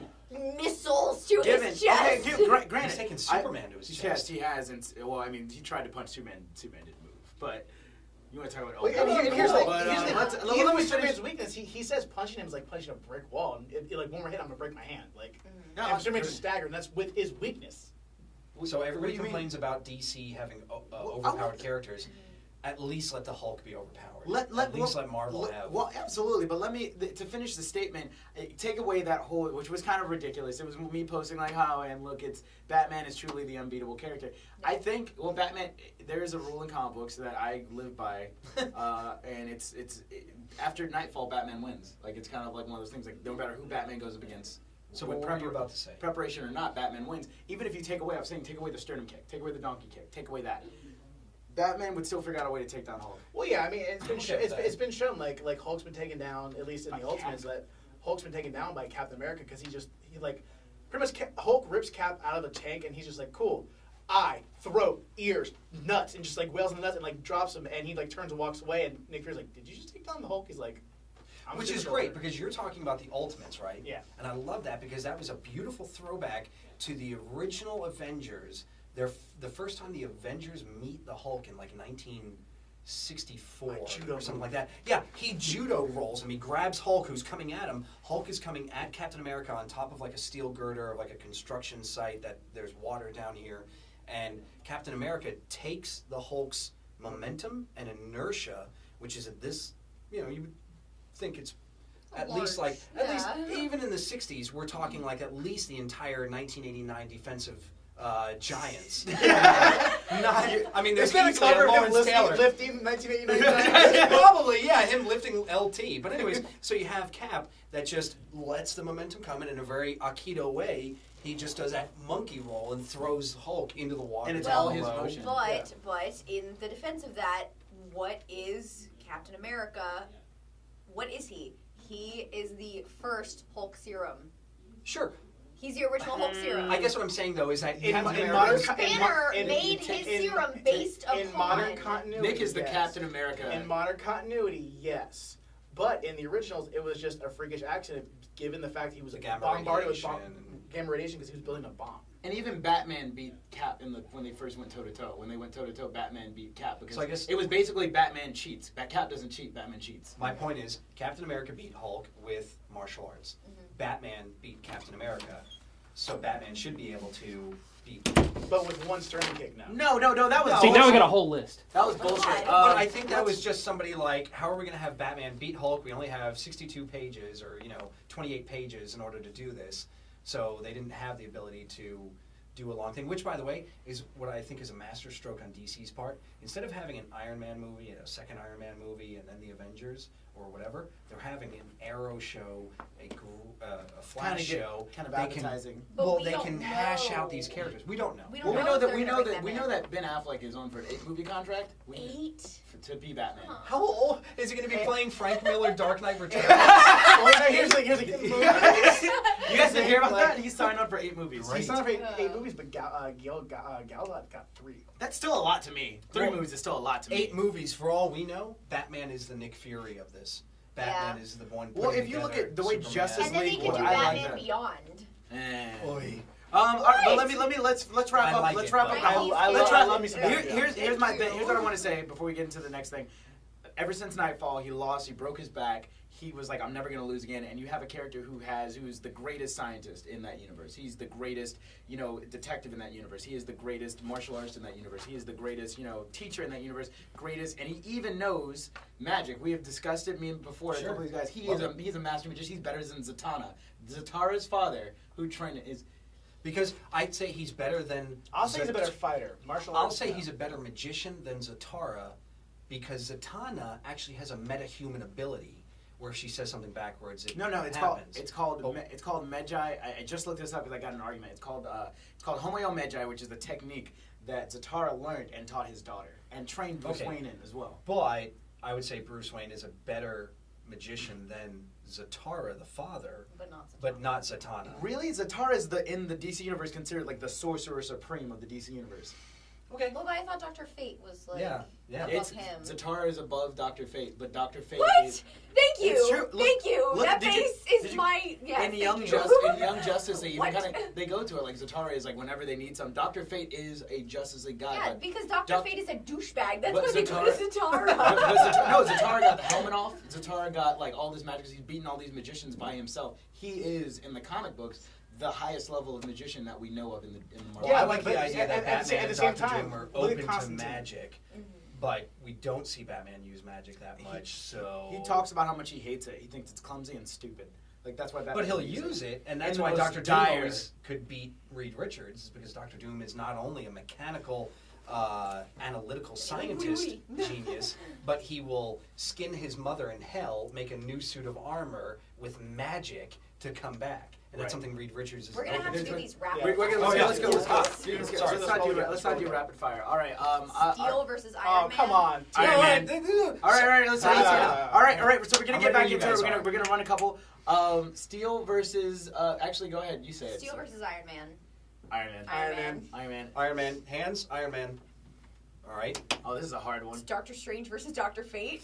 That's Oh, hard. man. That's so hard. I know I'm a Marvel girl, but I'm gonna say Dr. Fate Yeah. on this one. I will say this. I'll say this. Really? It all Really? depends. It all depends. Yeah. I'll I'm say. a DC, I'll say. I kind of want to say Doc Strange. I'll say Doctor Strange for one simple fact. If no one's wearing the helmet, Doctor Strange wins. Yeah, that is. All right, yeah. that's All a right, huge that's flaw. That is a huge That, flaw. if you knock the helmet off, Doctor Strange is still Doc Strange. And Yeah. the guy, Right. the fucking yoke Okay. and the yuck. You've and changed the- my mind. I gotta Yeah. say. Yeah. All All right. right, hands, Doctor Strange. Doctor Strange. But Magic did kick his ass in X-Men, or Avengers vs. X-Men, and But Dr. Fate is useless without the helmet. to They be have a fair, point. Magic was also empowering the Phoenix Force. was it with the Phoenix Force? Phoenix Force. All right, Oh, yeah. all right, Doc Doctor Strange, Doc Strange. I don't know who the Oh, Midnighter is. Midnighter. Midnighter is good. Okay, there was the series was The Authority. The Authority, thank you. The Authority is basically like their like hardcore version of Justice League, where you've got Midnighter who's Batman, and you've got Does he have a Apollo healing factor? was his boyfriend. Apollo's his boyfriend who was Superman. Does he have? Oh my god, I know what you guys are talking about. Yeah. Deadpool. And basically, I know I don't know. He might have a healing factor. I know that his ability though was that if he sees you, he knows how to beat you. At the same time, if he is Batman, Batman can never really predict Joker, and Deadpool is as unpredictable as Joker. And Taskmaster could never predict Taskmaster Deadpool. could never predict. Taskmaster who can read people who pretty much. Yeah, that's his thing. That's his thing. He reads movements. He knows muscle. He can like take your. Oh, I saw you a backflip. I can do that now. And because Deadpool is chaotic neutral, I'm not a big fan. Can. I'm not. Well, Batman figured out a way to beat him, but I'm not a big fan of Deadpool. But I'll give it to Deadpool on this. I got Deadpool. Yeah, Midnighter would cut off Deadpool's arm. Deadpool would pick up the arm and beat Midnighter to death. Right. Well, what happened? That's what happened? Well, what happened? Well, when they wrote the fight and the fans voted on it and everything like that, and they talked about it, and even they talked to comic book writers about it, is how Batman would have beat Deadpool. And they did a video and everything about it, and it was basically Deadpool's like, dude, I'm like indestructible, and Batman's like, I'm counting on it, and Batman decided to take off the kitty gloves and not hold back, and basically blew him up and left the head because he knew that there was no way he's still alive. So Batman technically didn't kill. Yeah. This Batman's been done. It's been done. Batman wins. I don't know if you heard the question was Batman versus Captain America. In the late 80s, early 90s, early 90s they had the DC versus Marvel, and that led to the amalgam. And it was basically like two omnipotent types who were saying like, well, I'm the omnipotent type that holds Marvel in my hand, and I'm the omnipotent type that holds DC in my hand. Let's see what happens if I put my chocolate in your peanut butter. Basically, Super Soldier. And so they meshed the worlds, and Batman fought Captain America. Whether you like it or not, it was a fair fight with no interruptions, and Batman won. I feel like Batman won because he had more rage because he was watching Tim Drake make out with Jubilee. Oh my god! It was. Let me tell you why Batman. Batman. About making fireworks. Let me tell you why Batman won. Captain America, and it came down to this. They were both really great tacticians. You know, it was very much so in the street kind of thing, like random in the street kind of thing. It wasn't something like where Batman could have done research or caught up to him or anything. And it came down to one simple factor. They were equal in everything else, but who was willing to go the full distance? And Batman cheated, and that was it. Batman cheats. Batman cheats, and it was that simple. It was that simple. Batman cheats. Batman plays to win. Okay. Batman plays dirty, I think, is what you want to say, which is not necessarily a bad thing, but it's just that in this situation, Captain America's morality was his downfall. Whereas in the comic books, it is, generally praised. I think if Batman sees a nutshot and he can take somebody down with a nutshot, he's going to do it. But if Captain America could do it, he wouldn't. Yeah, sees a nutshot, he's like, no, well, I'm going to bully. Thank God we live in these times. Thank God. I think it's going to be more mature. Okay, so let's keep going. This is Lockheed versus Crypto. Who the fuck is Lockheed? Crypto is Superman's dog, and then you got Lockheed, who is the purple dragon that is owned by Kitty Pryde, who's from an alien Crypto. Crypto. I'm going to give it to Crypto just for the simple fact that he's a Kryptonian dog. Yeah, Kryptonian. And Kryptonians are written just to be fucking... Dragons are cool, but it's a Kryptonian dog. So. And he's basically a baby dragon. I'm not saying that he is a baby dragon, but this breed or race that Lockheed is of, he's a dragon about the size... He's a dragon almost that, like, Paris Hilton could put in a purse. All right? So, then you have Crypto, who we've seen time and time again easily be able to tear the ever-loving heck out of just supervillains and Clark's apartment and Crypto. It's the funniest thing. There's a comic book where Superman gets hit by somebody, like this new evil entity from outer space who's stronger than the last guy. And so basically punches Superman. And Superman's like, oh man, that was a pretty good punch. I guess I should stand my ground next time. I let him get a punch in. And Crypto doesn't realize that Superman is just playing games. Crypto darts out, and all you see is Crypto's mind bubble like he hurt my master, and just boom, and beat the shit out of this big rage cage like. Oh, that was Titan. Yeah, it was Titan, and Crypto. And he's like, Crypto's a good boy. And yeah, Crypto's thinking like in his mouth, Crypto, good boy, Crypto, good dog, and Crypto. Who's a good boy? Who's a good boy? And Superman's just like, I'm the good boy. With the tail going, I'm the good boy. And Superman's just like, I had him on. Superman's like, it wasn't really a big deal. Good job, Crypto, but God, jeez, like downtown Metropolis is screwed. Hands up for Lockheed. Crypto. Hands up for Crypto. Next. Who's Uatu, the Watcher, versus the giant-headed peeping Tom of the Marvel Universe. The giant-headed bobblehead that lives on the moon. The dark side of the moon. Which monitor? There's like a council of monitors in the Crisis Monitor. The Crisis Monitor. You mean what? You mean the anti-monitor? The Monitor. Oh yeah. There's multiple monitors. There's not just one. Oh, there's only one in Crisis. No, in Crisis. In Crisis on Infinite Earths, there's only one monitor. There's only the one. my script. This Don't was be a in there. nerd. All right, So, I'm just gonna say this. I mean- they just watch each other to death. It's a staring contest. Staring contest. Who So blinks you can first? outstare. I give it to the Marvel guy because the Monitor is not that omnipotent. I've read because if you read on and they read more and after the Harbinger and all that shit like that, he was it was very like Silver Surfer kind of shit. I gotta give it to the other guy because the Monitor is like not that big of a badass. Like the Monitor gets shot in the Crisis, the 52 series. Sure, yeah. The Monitor gets shot by a human bullet with a gun, like a human, As like opposed to a Muggle gun. A Muggle gun. Your Muggle wand has fell in. A Muggle bullet from a Muggle gun. That would have ended the Harry Potter series very quickly. That's what we always talk about. So we just do a revolver. So show Just me a hands. regular Watu. Watu, the yeah, Watcher. sure. Yeah, the watch you. And finally, we have Booster Gold and Squirrel Girl. Squirrel Girl. I'm gonna let you all argue this, and then I'll tell you who will win. I'm gonna say Squirrel Girl. There's no way Booster Girl. Booster Girl's I love Booster Girl. I love me some Booster Girl, but Squirrel Girl is literally written to where she can't lose. Correct? No. What? That is in fact. Correct. That is in fact. Has been revealed to be her power. She cannot lose because they have shown her fight Deadpool, kick his ass. They have shown her fight actual Doctor Doom and beat him. She has beaten Thanos because we were like. This girl is wearing a squirrel tail, and there's a squirrel on her squirrel claws to the face, and she beats the shit out of them. And she wins. Like that's her thing. Is she wins. Just imagine that. Like, Dad, I don't think I want to do squirrel style anymore. That's nice. Yeah. All right, son. It's like the most deadly martial art in the world. Watch me, Daddy. Since I know that for a fact in the Marvel Universe, Squirrel Girl is Yeah. literally written not to lose, which would be interesting to see her versus Batman. I'd love to see that comic book. It just crushed all my dreams about Batman. Well, Nick, you were right. So yeah, squirrel. I'm done with comic books. Squirrel Girl. Squirrel Girl. Mike just pulls out a gun, takes a shot of whiskey. I'll see you later, Nick. Just walks out into a field. I'm gonna do what Voldemort should have done. By the way, I just want to say, if you threw like a regular revolver with one bullet into the Harry Potter universe, just chaos would have ensued. So that's our verses for. We're gonna get back to you guys. That was basically our verses. We're gonna get right back to you guys with some more recordings, some more pound to pound stuff, and more of two of our special guests and three of our special. I'm special. We know, TJ. No. We'll be right back. Thank you guys so much. Hi, this is Tom Kane, the voice of Jedi Master Yoda, I am, and Professor Utonium, and Mr. Edelman from Foster's Home, and you're watching the Nerd-O-Rama Network. Cool.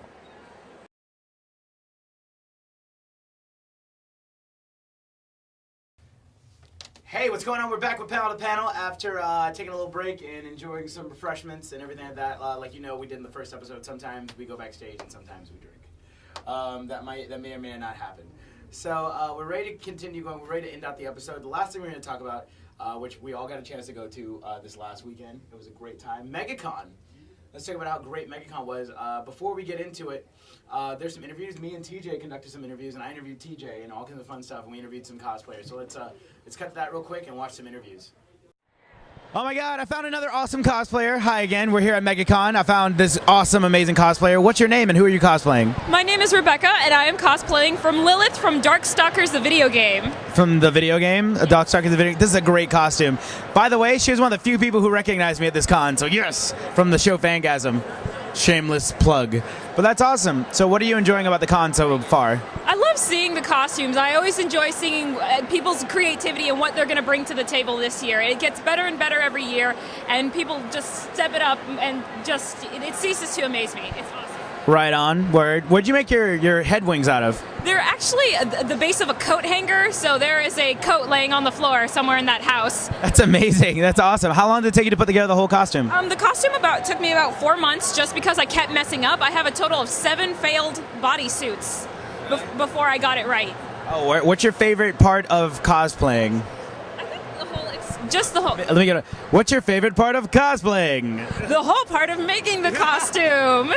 I think it's just great. You challenge yourself more and more every time, seeing what you can do, push your limits, see how creative you can get, and it's just a great experience. That's awesome. How many cons have you been to? Oh boy, it's been a hot minute since I've counted. Well, I want to say maybe about 5 or 6. 5 or 6? Yeah, and this is only my second costume that I've ever handmade completely by myself. Oh, that's awesome. You can handmade it. I can. It's a really great, amazing costumes. When did you start People are asking us to pose for pictures. I'm gonna show them my great side. Like, I'm sorry. Cosplay is not consent. But no, it's a really great costume. It's really amazing. For someone who's only been, you've been like 5 or 6, you're really getting into it, and this is really great. And I love to see more and more fans come out. What is like your biggest, draw to coming to conventions? What's your biggest thing? What are you going to do this weekend? What's like you have to do? I think it's just getting to meet people that are part of your fandom who are just like you, and you can be who you are without having to be worried about being judged or criticized or looking dumb, because we're all going to look dumb together. Absolutely. We're a bunch of nerds hanging out in a room together. We are not better than anyone else. What's going on? I'm at another great cosplayer who's also on the Nerd-O-Rama network. Could you tell us who you are and what you're cosplaying today? I'm Ivy Cosplay, and I'm cosplaying Lila. Lila from, what's that from? From Jonas. Heck. Oh, really? Oh, my God. It's a great costume. That's an amazing costume. Did you make it yourself? No, not this one. But tomorrow I'm going to have my own. It's all right, girl. I make this either. This is all sewn. Someone sewed this for me. I didn't make it. I look okay, girl. I look all right. Fantastic. Thank you so much. So what are you enjoying? What's your favorite thing about the con this week? What's your favorite thing? A lot of cosplay, new cosplays, a lot of the ones that I like the Hulk and all those that I love. Right on. What do you love about cosplaying? What's your favorite thing about cosplaying? I like to dress up as something that I feel similar to them. Like Lila, she likes to be crazy and, she's up to everything. That's amazing. All right, you like to get crazy and have fun and everything like that. So speaking of crazy and fun, what is the after party looking like? What are we doing Saturday? What's the big after party thing? What are you doing? What are you doing to get crazy? What am I doing? Oh my gosh, I'm gonna go eat. You're gonna go eat? I'm gonna get out of this corset and I'm gonna go have myself a sandwich. Oh my God, I found the Justice League. It's awesome. I'm so excited. I'm at home. Oh my God. So tell me guys who you guys are, what your names are, if you guys are a group or anything like that. Who's the talker? Is it Superman? Is Superman the talker? I'm a talker. Yeah, I'm a talker. I'm the Man of Steel. Wonder Woman. Green Lantern. I'm Batman. I'm Darkseid. You're Darkseid? That's awesome. That's a sexy Darkseid outfit. You look like a sexual Tyrannosaurus. That's awesome. So how are you guys enjoying the con so far, guys? We love it. We love it, yeah. Yeah, it's been great. You guys met any cool celebrities yet or anything like that? Not yet. We are the celebrities here. You guys are the celebrities? We are, yes. Oh my God, it is. Yeah, Superman has spoken. He's like, man, I don't know if you know this, but I'm a big deal in Metropolis. I don't know if you guys know this. Oh my God. But all right, so what kind of responses have you guys gotten? Mostly positive, correct? All positive. Yeah, I haven't gotten any. Positive. Yeah. All positive. Have you guys met with any kind of any kind of costume, like anything, you run into another Superman, you guys like eye off, like? Absolutely. It's already happened. It's already happened? Yeah. Already happened twice. You're like, listen, you saw what I did to Zod. I'll F you up, man. This is the real one. Just drop the mic. Sorry. Hey, you're the real one? You're the real Super. Yeah, that's real. It's handmade? Yeah, a lot of these costumes are handmade. We just she purchased hers, but we handmade different aspects of it. All right, great. Are you handmade too? Yeah. Yes, they actually helped me make most of the stuff that I have on now.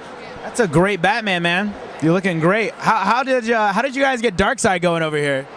Well, everything on me except for my pants was handmade as well, and they needed a big guy for it, and I'm like the biggest guy they know. So, and the good thing is I don't think there's any other Darkseid ever at this con. So awesome, man. I also love cereal.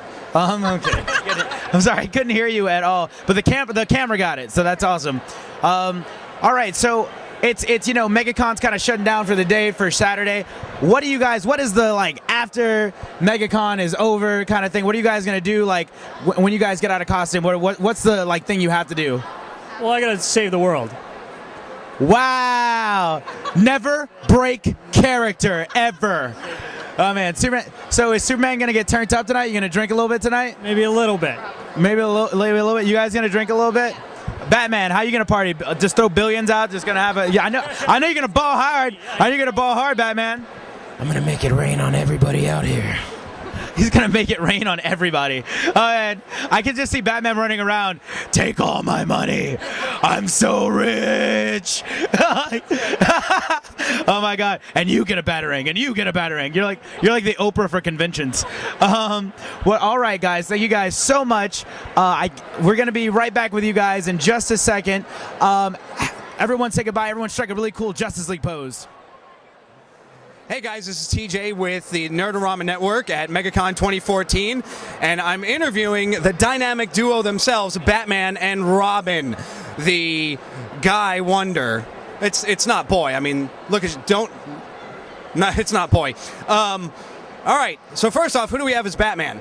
Chris Hall. And as Robin? Dennis Patterson. Awesome. All right, Chris and Dennis. Two things, real quick. What's your favorite thing about MegaCon 2014? It's the sense of community. There's people you only find here. The outfits. It's really cool designs. People show up, man. Very cool. I like the sense of community and the outfits. Nice. Then I need to ask, what's your favorite thing about Mike Reed of Fangasm? His level of energy. Very energetic. Energetic. That's the new term. Energetic. We'll go with that. What's up, guys? How you guys doing? What's up, man? What's going on? So I hear you guys are getting a movie. You guys are getting a movie or whatever like that? Yeah? Well, screw you guys. DC's better, okay? All right? Whatever, yeah. Rocket Raccoon may be getting a movie before Wonder Woman, but whatever, okay? Whatever, guys. You are a very big and well put together man. Whatever. I could take all of you, I think. Whatever. Yeah. Oh, just getting the interviews. All right, how you guys doing today? How you guys enjoying MegaCon, guys? Great. It's been a lot of fun. It's great. Great time. That's awesome, man. How is it with all this makeup and everything like that? How is it? You're dealing with it? Is it kind of hard on you, or are you just? It just comes with being a cosplayer, man. Cosplay life, cosplay is serious business. So tell me who came up with the idea for this. Get the whole shot in there. Get Rocket Raccoon and everything. Let me kind of get in the middle. Who came up with the idea for this brilliant Guardians of the Galaxy cosplay? Well, that would be, I guess, your fearless leader, Star-Lord here. Yes. Well, it's what we're working on. We got to get to our PR guy on that. But yeah, no, been a big fan of the book. The 2008 Danny Abnett and Andy Lanning comic and stuff. Kind of a little diamond in the rough at the time, and now it's getting a movie based on it. So it was legitimately a good series. So. All right, I got you. How are the Guardians getting turned up tonight? After you guys take off the costumes and the makeup and the spandex, how are you guys going to get turned up tonight? What are we doing tonight to get crunk? Oh, wow. Well, the crunked expert would be that guy right there, Rocket. Rocket, you know what's going on tonight? We drinking. Word. What about you, big guy? How we getting it down tonight? Seeing the wonderful women of Orlando. The wonderful women of Orlando. All right. Well, you guys have a good. Let's get a pose of us like in the camera real quick. Oh my God! And all right, the last 2, 3. Nerd-O-Rama Network. Hey, what's going on? Once again, this is Mike Reed here at MegaCon. I ran into 2 of my good friends who you'll see on Panel to Panel and more stuff in the Nerd-O-Rama Network. This is my good friend TJ McDonnell. Hey guys. And my other good friend and local cosplay celebrity, Harrison Wayne Bean. Hey guys, happy MegaCon. So how are you guys enjoying this MegaCon weekend? This MegaCon weekend has actually been awesome. I am not lying. I wasn't able to make it last year because I was working a show, but this MegaCon has been fantastic for friends and celebrities, and it's been very well organized. I have nothing negative to say. I've had a blast. Yeah, they gave me a big-ass suite. I saw it. Yeah. They gave me a great big-ass suite, and I'm like, I'm not even that famous, dog. Like, I'm not even there yet. What about you, Harris? How you feeling? I'm having a great MegaCon, especially rooming with you. It's been great. Great crowds. It's huge. Absolutely. At what point do we just start calling it Mini Dragon? Yeah. Ooh. Can we just start, calling this San Diego Comic-Con East? I'd like to. Well, they had over 100,000, as I understand it, over 100,000 fans this year, over 100,000 guests this year. Do you think this could easily become like Florida's Dragon Con, or could rival Dragon Con? The main thing that's going to separate this from Dragon Con is the same thing that separates Dragon Con from almost any other con. Dragon Con's in hotels. If the party never stops. this could easily be the next San Diego Comic-Con, as long as they organize it to keep up with the numbers that will be growing. Great, it could be the next San Diego Comic-Con. But the thing that Dragon Con has above everybody right now is that because it's in the hotels, when the con ends, the party begins. Here, just letting you guys know, when the con ends, it's up to the people, the masses, to go entertain themselves. Oh yeah, I kind of have to agree. With TJ, I've been to Dragon Con and I've been coming to MegaCon for years, and the biggest difference is having the convention in the actual hotel. However, in the next 5 years, I wouldn't be surprised if this was like South Comic Con. So I got you guys.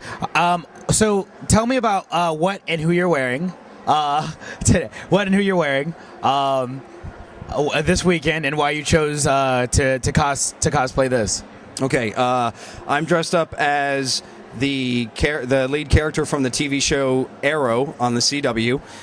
It is made by Starbird Productions. That's Star with 2 R's. She's an incredibly talented seamstress out of... She made my Green Lantern. She made his Green Lantern, if you guys saw that in any of the other clips.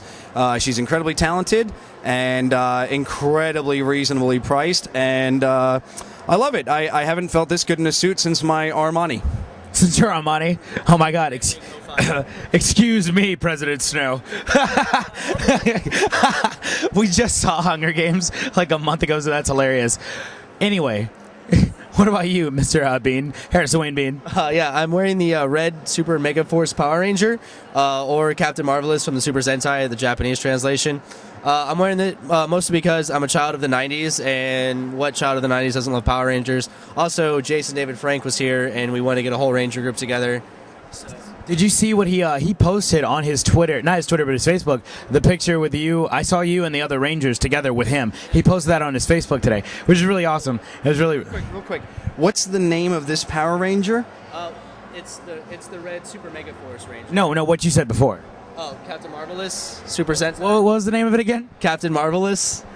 Woo! Out of all the Power Rangers, Super Mega Power Ranger. That's like Bender going around calling himself Super King. Super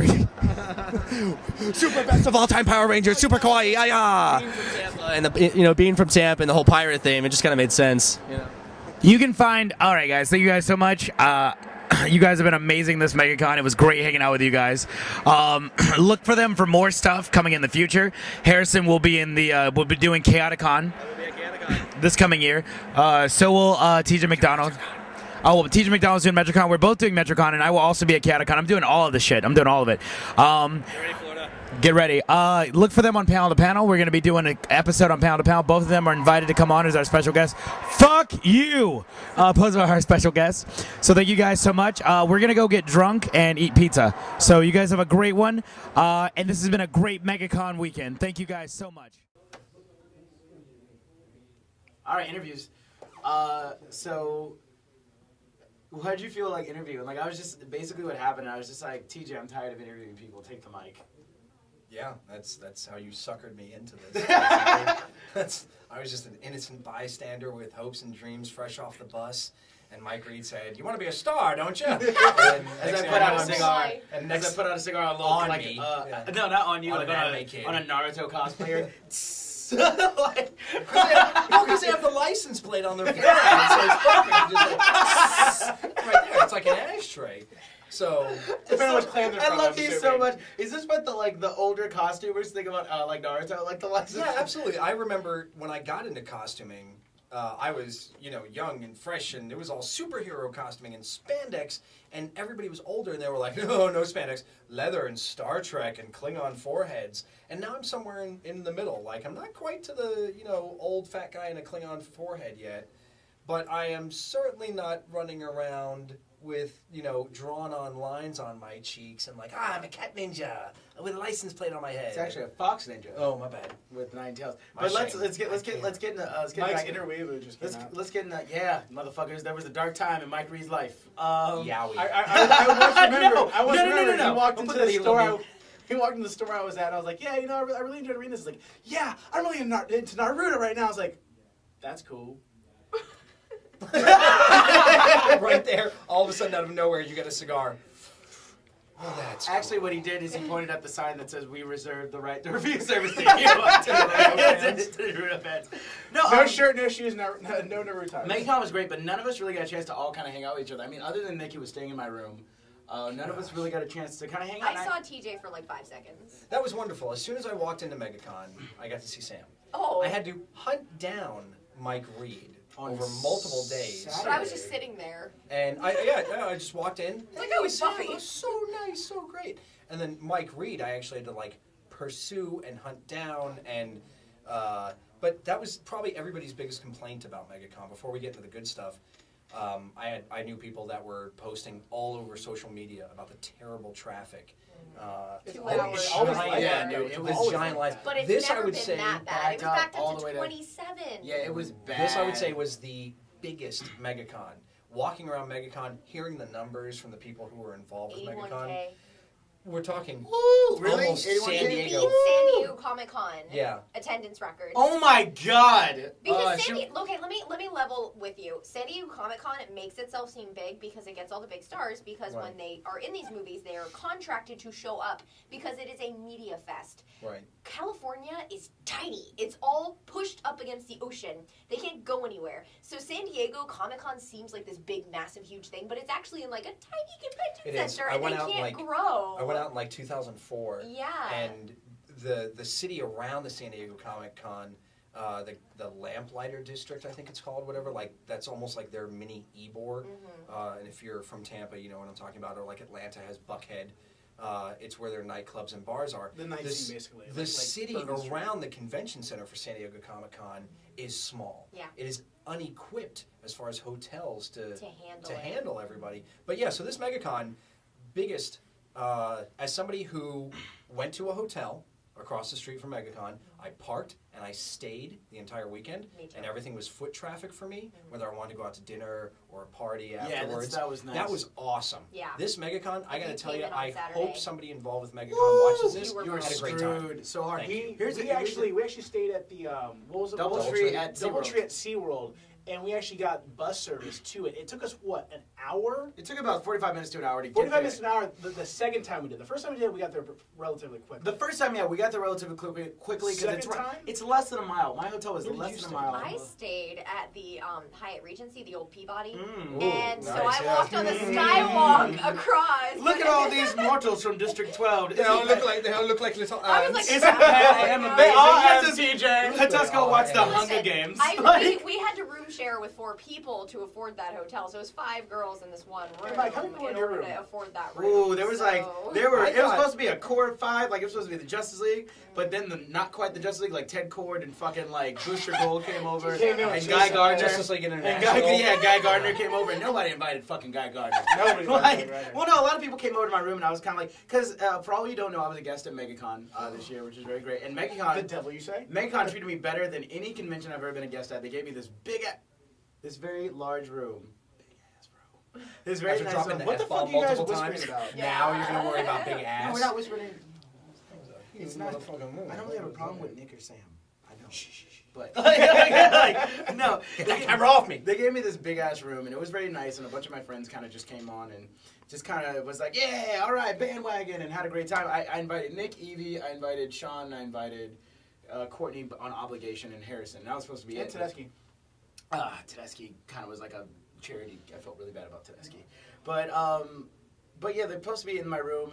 It was a really good time. We had a great time. MegaCon really did, went out of their way to give us this great big ass king suite. It was really, really nice. But the traffic, once we got in that thing, and the shuttle was nice too. They let us drink in the shuttle. We were just in there like fucking party bus. Woo! An hour to the convention. All right. Mike Reed and I were doing what he likes to refer to as Bob Hope people. We were in the back of the bus, just sitting there, just drunk off our asses, entertaining the masses. Well, as I was saying about this comic issue, exactly. We're like, well, who would win in this fight? We're like, well, we actually have a show that we do, and we'll discuss this later. Well, actually, as a non-celebrity, I stayed in a hotel that was very nearby. I'm not going to name it because I don't want you all crowding it, but it was great. And I walked over to the convention. I got my pass. Yes, everything was a little crowded. But honestly, in all the cons that I've been to over the years, the dealer's room, the aisles were nice and wide. If I can go into this, and maybe this will be another topic for another time, but con etiquette. One of the things that I like to have is situational awareness.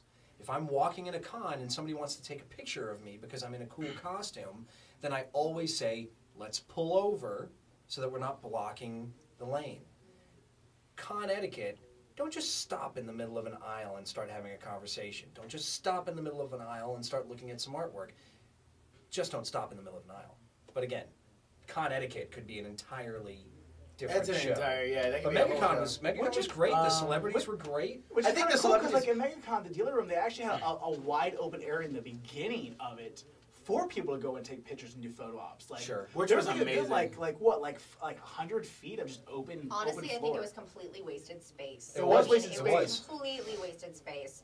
And Because people were taking photos in the their aisles. weapon check was also a joke. Like, they basically grabbed you as you were going down the escalators. I had a police officer actually, like, grab me to check my scarlet guns that were on the back that were already zip-tied. Like, it was just crazy. Like, I mean, he checked my crossbow, and I was like, it's a fake string. And then he's like, okay. And as I'm walking away, he, like, grabs me. He's like, hey, whoa, gotta check the back weapons. And I'm like, they're already zip-tied. I did see people with firearms all the way from, like, you know, I assume you're using something like a 9mm in that costume.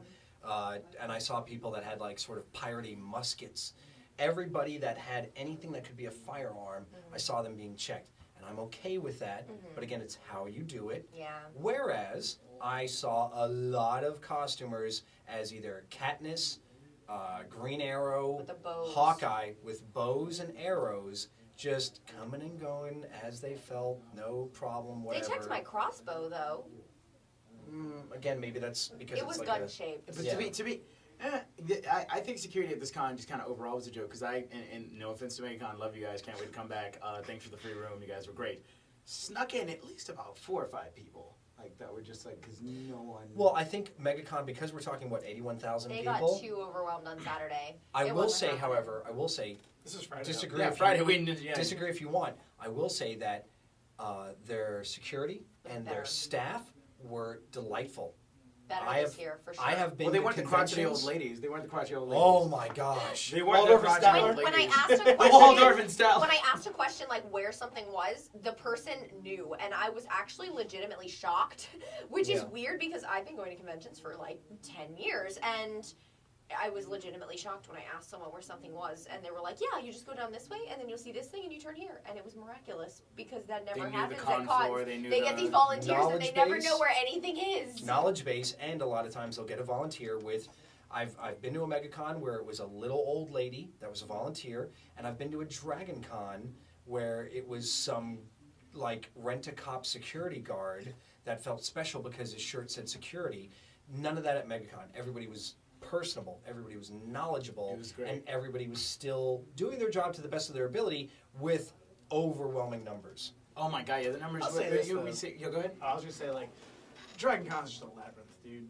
I've never been. TJ will not take me. It's 5 hotels with like an underground portion. I swear to God, I took a wrong turn one time and there 4 was a hotels, Sphinx 5 hotels, giving me no, thank brittles you. to get by. It was They have to close insane. on the main street. My thing about Dragon Con is I've been going since 2000, and I stopped after 2008 because I realized I was able to see the Matrix. And all my friends are like, oh, I go every year, I go every year, I go every year. And I have friends that spend so much money on getting there, so much money on the costume, that about 7 months after Dragon Con, they're finally digging themselves out of the financial hole that they've put themselves in, just in time for the next Dragon Con. It's the same con, more expensive, more crowded every single year. I feel like people are just going. keep going. The thing Keep that going. they enjoy I think you just- is being around their friends. Absolutely. That they only get to see I once think a year. TJ, I gotta be honest. I think you just like you basically like you just unraveled the Illuminati plot. like you just like told the world like this huge conspiracy, and they're gonna You're like Prometheus bringing fire to the mortals. President Snow from fucking Hunger Games. no, Philip get Seymour it. Hoffman sitting somewhere. I deserve he should be killed, but in the right order. Like, I'm gonna turn around. There's a bowl of poisonous fruit. No, but I totally get. Like, I have a ton of friends that will say, "Oh, well, it's the only chance I have once a year to connect with my friends." Okay, spoiler alert. when I've gone, connecting with my friends is literally, and if you've been to a big con, you know what I'm talking about. 5 like, seconds. hey Nick, it's so good. Hey Sam, it's so great to see you. That's what it was That like. That was MegaCon. That was MegaCon. How I didn't long see were we Sam for hanging no out? seconds. I didn't We see Meg recreated at all, Double and I Date. see We him were at hanging out every for con. Yeah, all the time. Yeah. We actually recreated Whereas- Double Date because him and his girl were dressed as Arrow and Black Canary. Let's get a photo. Let's get a photo of the double date photo up on the And screen. then real quick. it's hilarious. And then me and my girl were just as Question and Huntress, and there's literally a photo of us in the food court with them twerking on us, and we were just like, The girls. yeah, no, I was twerking on him, she was twerking on my girl. It was weird. No, I'm just kidding. Weird. Cross twerking. Cross-twerking. But anyway, so this MegaCon, it was huge. Yeah. It was very crowded. However, I think everything was run very smoothly. For what it was, yeah. For what it was, For what- absolutely. And the only thing that I would suggest for the future is don't have it in They North-South moved concourse. It's going back, and it's going to be in April next year. Oh, that sounds crazy. It's already been announced. It's going to be in Okay. April, and it's going to be in the West Concourse Really? again. I didn't know about this. The thing I want to point out about MegaCon that was just, for me, that was really great, personal. I think when you go to cons, a lot of these people go to cons. I think the hugest drawing point is the celebrities that are going to be there. He's going to wax poetic about Manu Bennett now. Yeah. I would. Oh Man's my beautiful. God, He's that's really a good. attractive. It's not about Charmer. And he's so Oh my sweet. God, he's so nice. And he supports the network. I know. If I can can we say- actually get that bumper up real quick on the screen? The bumper of Manny Bennett. If I can say one thing real quick about Manu Bennett, I don't want to mispronounce his name, I apologize. But we sat through his panel, and I leaned over to Mike at one point and said, if this were church, I would go every Sunday. We're sitting there listening to his story, and he had told me, I got with him backstage on Sunday and talked to him a little bit. We were there together on Saturday when we were listening to his panel. And he was talking about digging that pool and how he's trying to support his family. And, he had been on Xena as Mark Anthony. He had been on, other shows, but he was broke, basically. He had no money. He was digging for this construction company. And all of his, he was in the dirt with all these guys before he got cast in Spartacus, which was his breakout role as Crixus. And he was just telling that story, and it was just, it was just never fucking lose. And it was just so beautiful, that story. And it was one of those kind of things that for me, I was like, yeah, this is great. And then talking to him backstage and just listen. I think this was a great con as far as if you wanted to sit down and kind of talk to your celebrity dude that you came to see Maybe and if you you want to were go see. on the guest list. Really? No, actually, dumb Yeah. luck. Dumb luck. My girlfriend and I went to get a picture with Mr. Bennett. We were told by another friend that it was, it's like $40. You go get a picture with him. It's fine. He'll give you some M&Ms and send you on your way. It's great. It sounded like heaven. Okay. So we stand online and we're dressed like Arrow and Black Canary from the new CW TV show Arrow that he's in. And we wait in line and wait in line and wait in line and get up there. And this nice woman at the velvet rope basically tells us, it's $60 for a picture. And at that point, my girlfriend and I are kind of like, where do you draw the line? How much do I want to spend for just a picture, not an autograph picture, just hold my iPhone and take this picture. And so we actually walked away.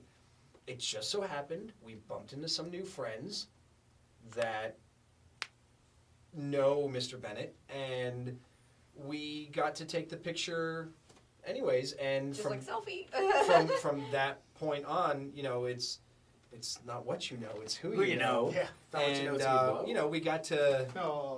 There's a couch in Los Angeles when you get off the plane.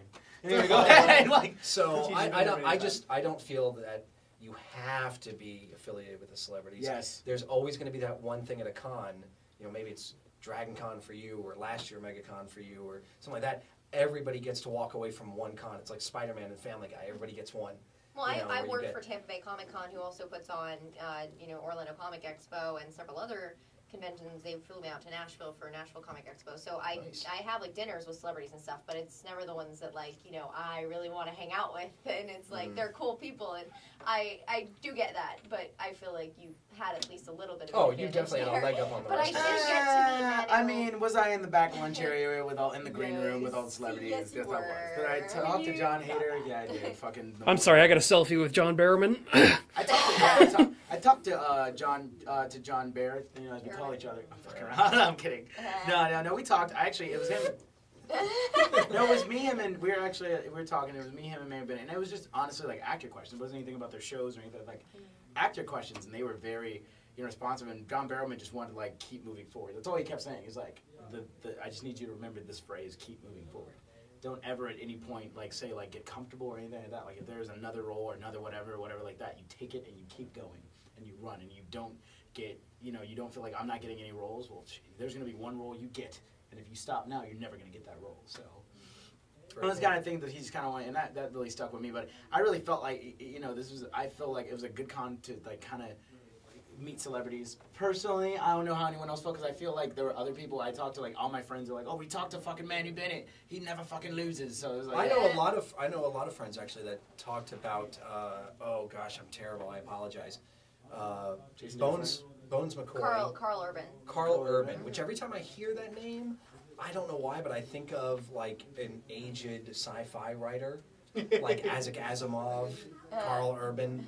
Sounds like a breakdancer name or a rapper. Carl Urban. Yeah, I think it does. country western like Keith Urban. Keith Urban. Yeah. So his cousin. Everybody was saying that like Carl Urban was very accessible, very nice, and if you look online, you'll see a ton of pictures of people, and he's just at the bar or at the Yeah, restaurant, yeah. just like whatever. And Carl Urban was one of those kind of people who was just kind of like, he doesn't even kind of realize he's a celebrity. He's like, why do people want my autograph? Like he didn't kind of. He's one of those kind of people who didn't really realize it. Like remember we were talking to two friends of ours who were like, well, we just invited him over to sit with us for drinks, and he was like, oh, okay, cool. Mm-hmm. And he's very like, the way he was talking to people, like, oh, well, you guys want pictures of me? Cool, whatever. So he was kind of cool about it, but Rory McCann was like that in Nashville. He played the Hound in Game of Thrones. Oh, right, okay. And yeah, he was, we were just partying at the hotel and just everyone was drinking. It was great. And he's Scottish, of course, so he's just like absolutely partying it up. It was fantastic. One thing I do want to talk about, we still have some time in this episode. One thing I do want to talk about are the MegaCon parties, hit or miss. I didn't go to any of them. I tried to go. I went to like one big party. The 80s party that was really kind of talked about. A lot of people went to that. The Moshi Productions. Yeah, the Moshi Productions 80s party, which was fun. It was a lot of fun. I got Sounds to like there's a really big butt hanging. No, I mean, just yours. Are you kidding me? You're joking. Oh God, no. Tiny Irish. Nothing. Oh God. No. It was fun and everything like that. It was really good. Dennis Leary has a bigger butt. How do you? The MegaCon 80s party was a lot of fun. Was a lot of fun, I believe it. I got to meet the guys from Robot Chicken who write for Robot Chicken and do everything for Robot Chicken, and I got to meet a lot of people there. But it was kind of like... You ever feel like Mike does the opposite of name dropping? Yeah. Like, oh yeah, I met this person, but just never drops a name. I'm okay with that. Job dropping. Jaw dropping. I did not go to the 80s party.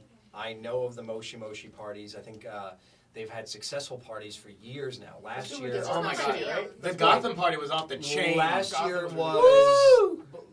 year was just the Legion of Doom, sort of the general bad guys. Yeah, I wasn't at The year before that was the Gotham, which was the Arkham Asylum, which Nightwing shoved beers down our throats. Fucking our friend Harrison, who was on the last episode, Harrison is jumping around as Nightwing while his tiny girlfriend at the time is following him around. He's just jumping around. Hey guys, you guys like the party? Have this Bud Light Platinum, and just shoving it down our throats. Backflips away. And then backflips away. We were dressed as Joker goons. We were dressed as Joker. I got actually shoved down into the lap of two DDs. I was just like, hello.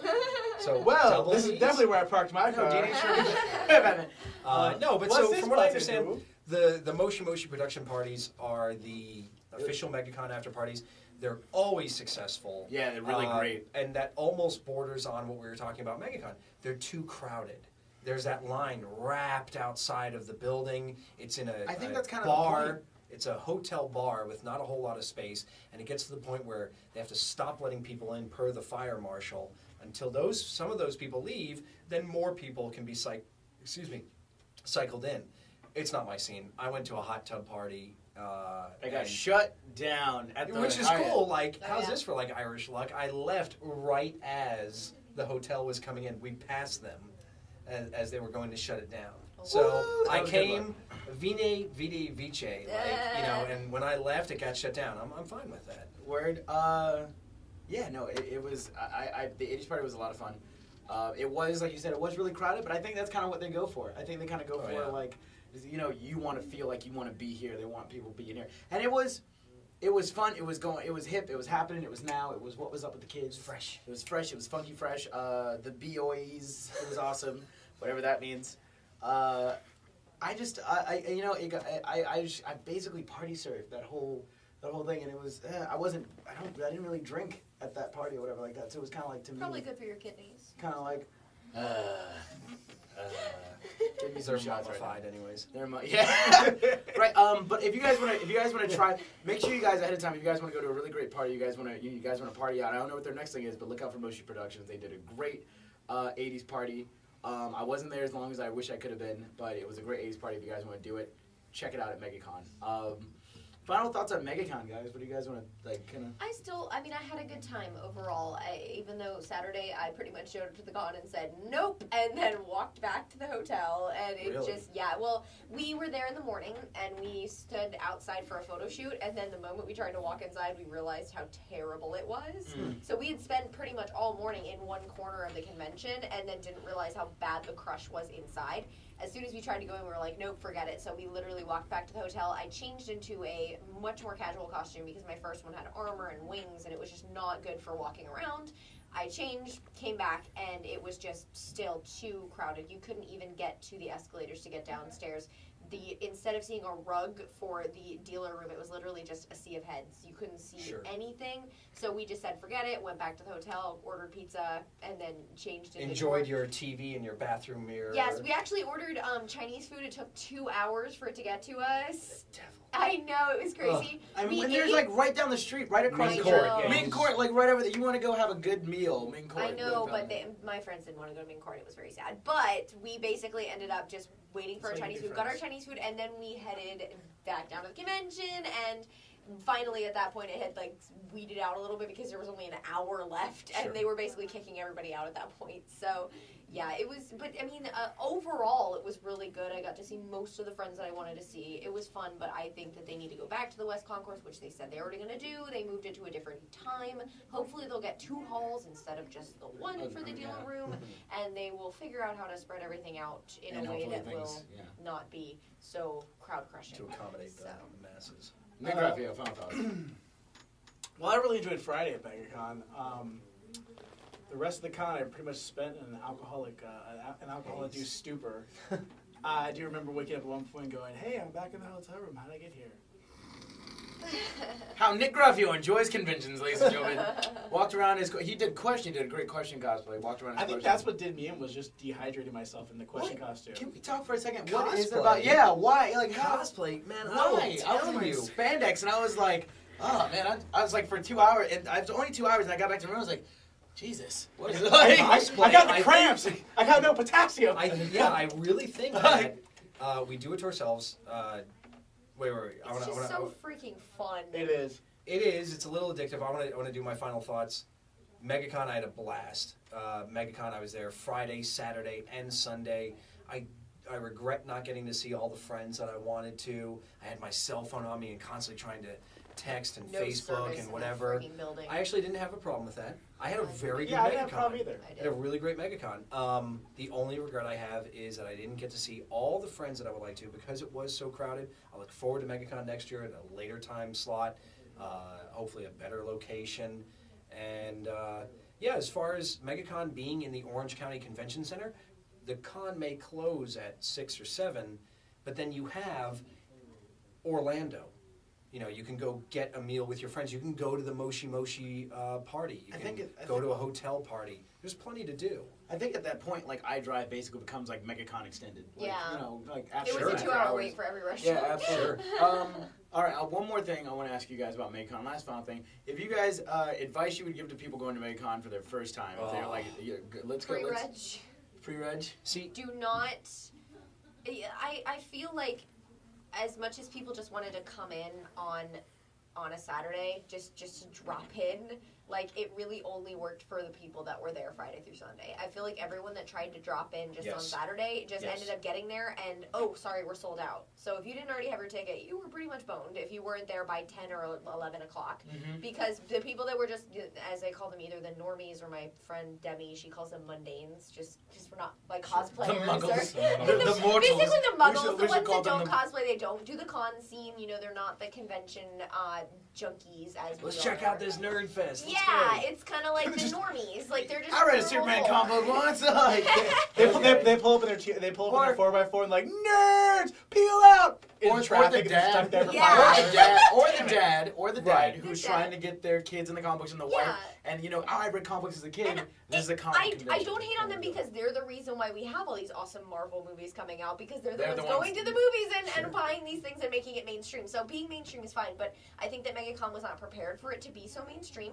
They didn't account for it becoming so mainstream, and because of that, that's what resulted in the crowding and being sold out and not having the room to accommodate and the traffic. And I heard on the radio, actually, radio announcers were saying, Orlando radio stations were saying, hey guys, if you have the ability to be anywhere around iDrive this weekend, don't. Yeah. And they were talking about the Avon, because it's not just MegaCon. Yeah, there's also there was an Avon convention, a cheerleader convention. Why in the name of Christ would there be an... Yes, I know there was an Avon convention, but why would they do that? It's such a bad planning. So they give people tips on how to apply their Joker makeup. True. All right. So pre-reg is your advice to new people going to Mega, right? Nick? It is one of the larger conventions, so you do have people coming out in their best cosplays. But don't be intimidated. If you want to cosplay, do it. I was actually disappointed by the cosplay this year. Yeah, me too. And I think it's the economy. I really do, because I didn't see any costumes that really were like, whoa. Really? I saw that steampunk Batman wing dude. Yeah, the wing dude was great. But my point was, if you want to cosplay, then cosplay, regardless of body type or your personal issues. If you want to do it, do it. Don't care what people think. Just go out and have fun. Absolutely. Your advice on Megan? Keep watching this show because we're going to keep talking about conventions as the show progresses, and we'll give you a little bit each episode. Absolutely. My advice about MegaCon is if you want to meet up with your friends, make a plan to at least a week or two before the con, like, hey, we're going to have dinner this night at this place at this time after the con closes down, and try your best to make it at that time. If you want to see your friends, pre-plan friend hangout time unless they're staying in your room. Pre-plan friend hangout time. Photo shoots, be slightly, make sure the organization is there for the photo shoots. Make sure, you have all your information about photo shoots because they can break down, and then TJ McDonnell will have to come in last minute as Arrow and save the day for the DC photo shoot, which happened in real life. Thank you guys so much for watching this episode of Panel to Panel. Stay tuned for clips at our next episode, Panel to Panel, and just some random superhero shit that we decided to read a comic book. You can check us out on Twitter. You can check me out, Mike of Steel 15 on Twitter. You don't tweet, do you? What? Yeah, I thought so. So you yeah, Radically Poetic. At radically poetic. It should be right down here now that it's edited. Do you tweet? I'm at Necrotic Nymph. Necrotic Nymph, and TJ, get with the times. You should see his cell phone. It's one of those old brick cell phones. It's ridiculous. Oh my god, it's actually it's like oh my god. He has a car phone. Oh, you look like a guy who has a car phone. I have the Vietnam backpack. The Murtaugh where it's a briefcase. Yeah. You just put it up on He your car. tweets with actual pigeons and little. I believe that you have It just rains from the sky. I believe you have a convertible with a car phone in it, like a douchebag. Like, hey, what's going on? I'm 80s business guy. All right, guys, thank you guys so much for watching Panel to Panel. Thank you. No, but like I was saying. Look at his business card. All right. Is that So we're changing. Is that a watermark?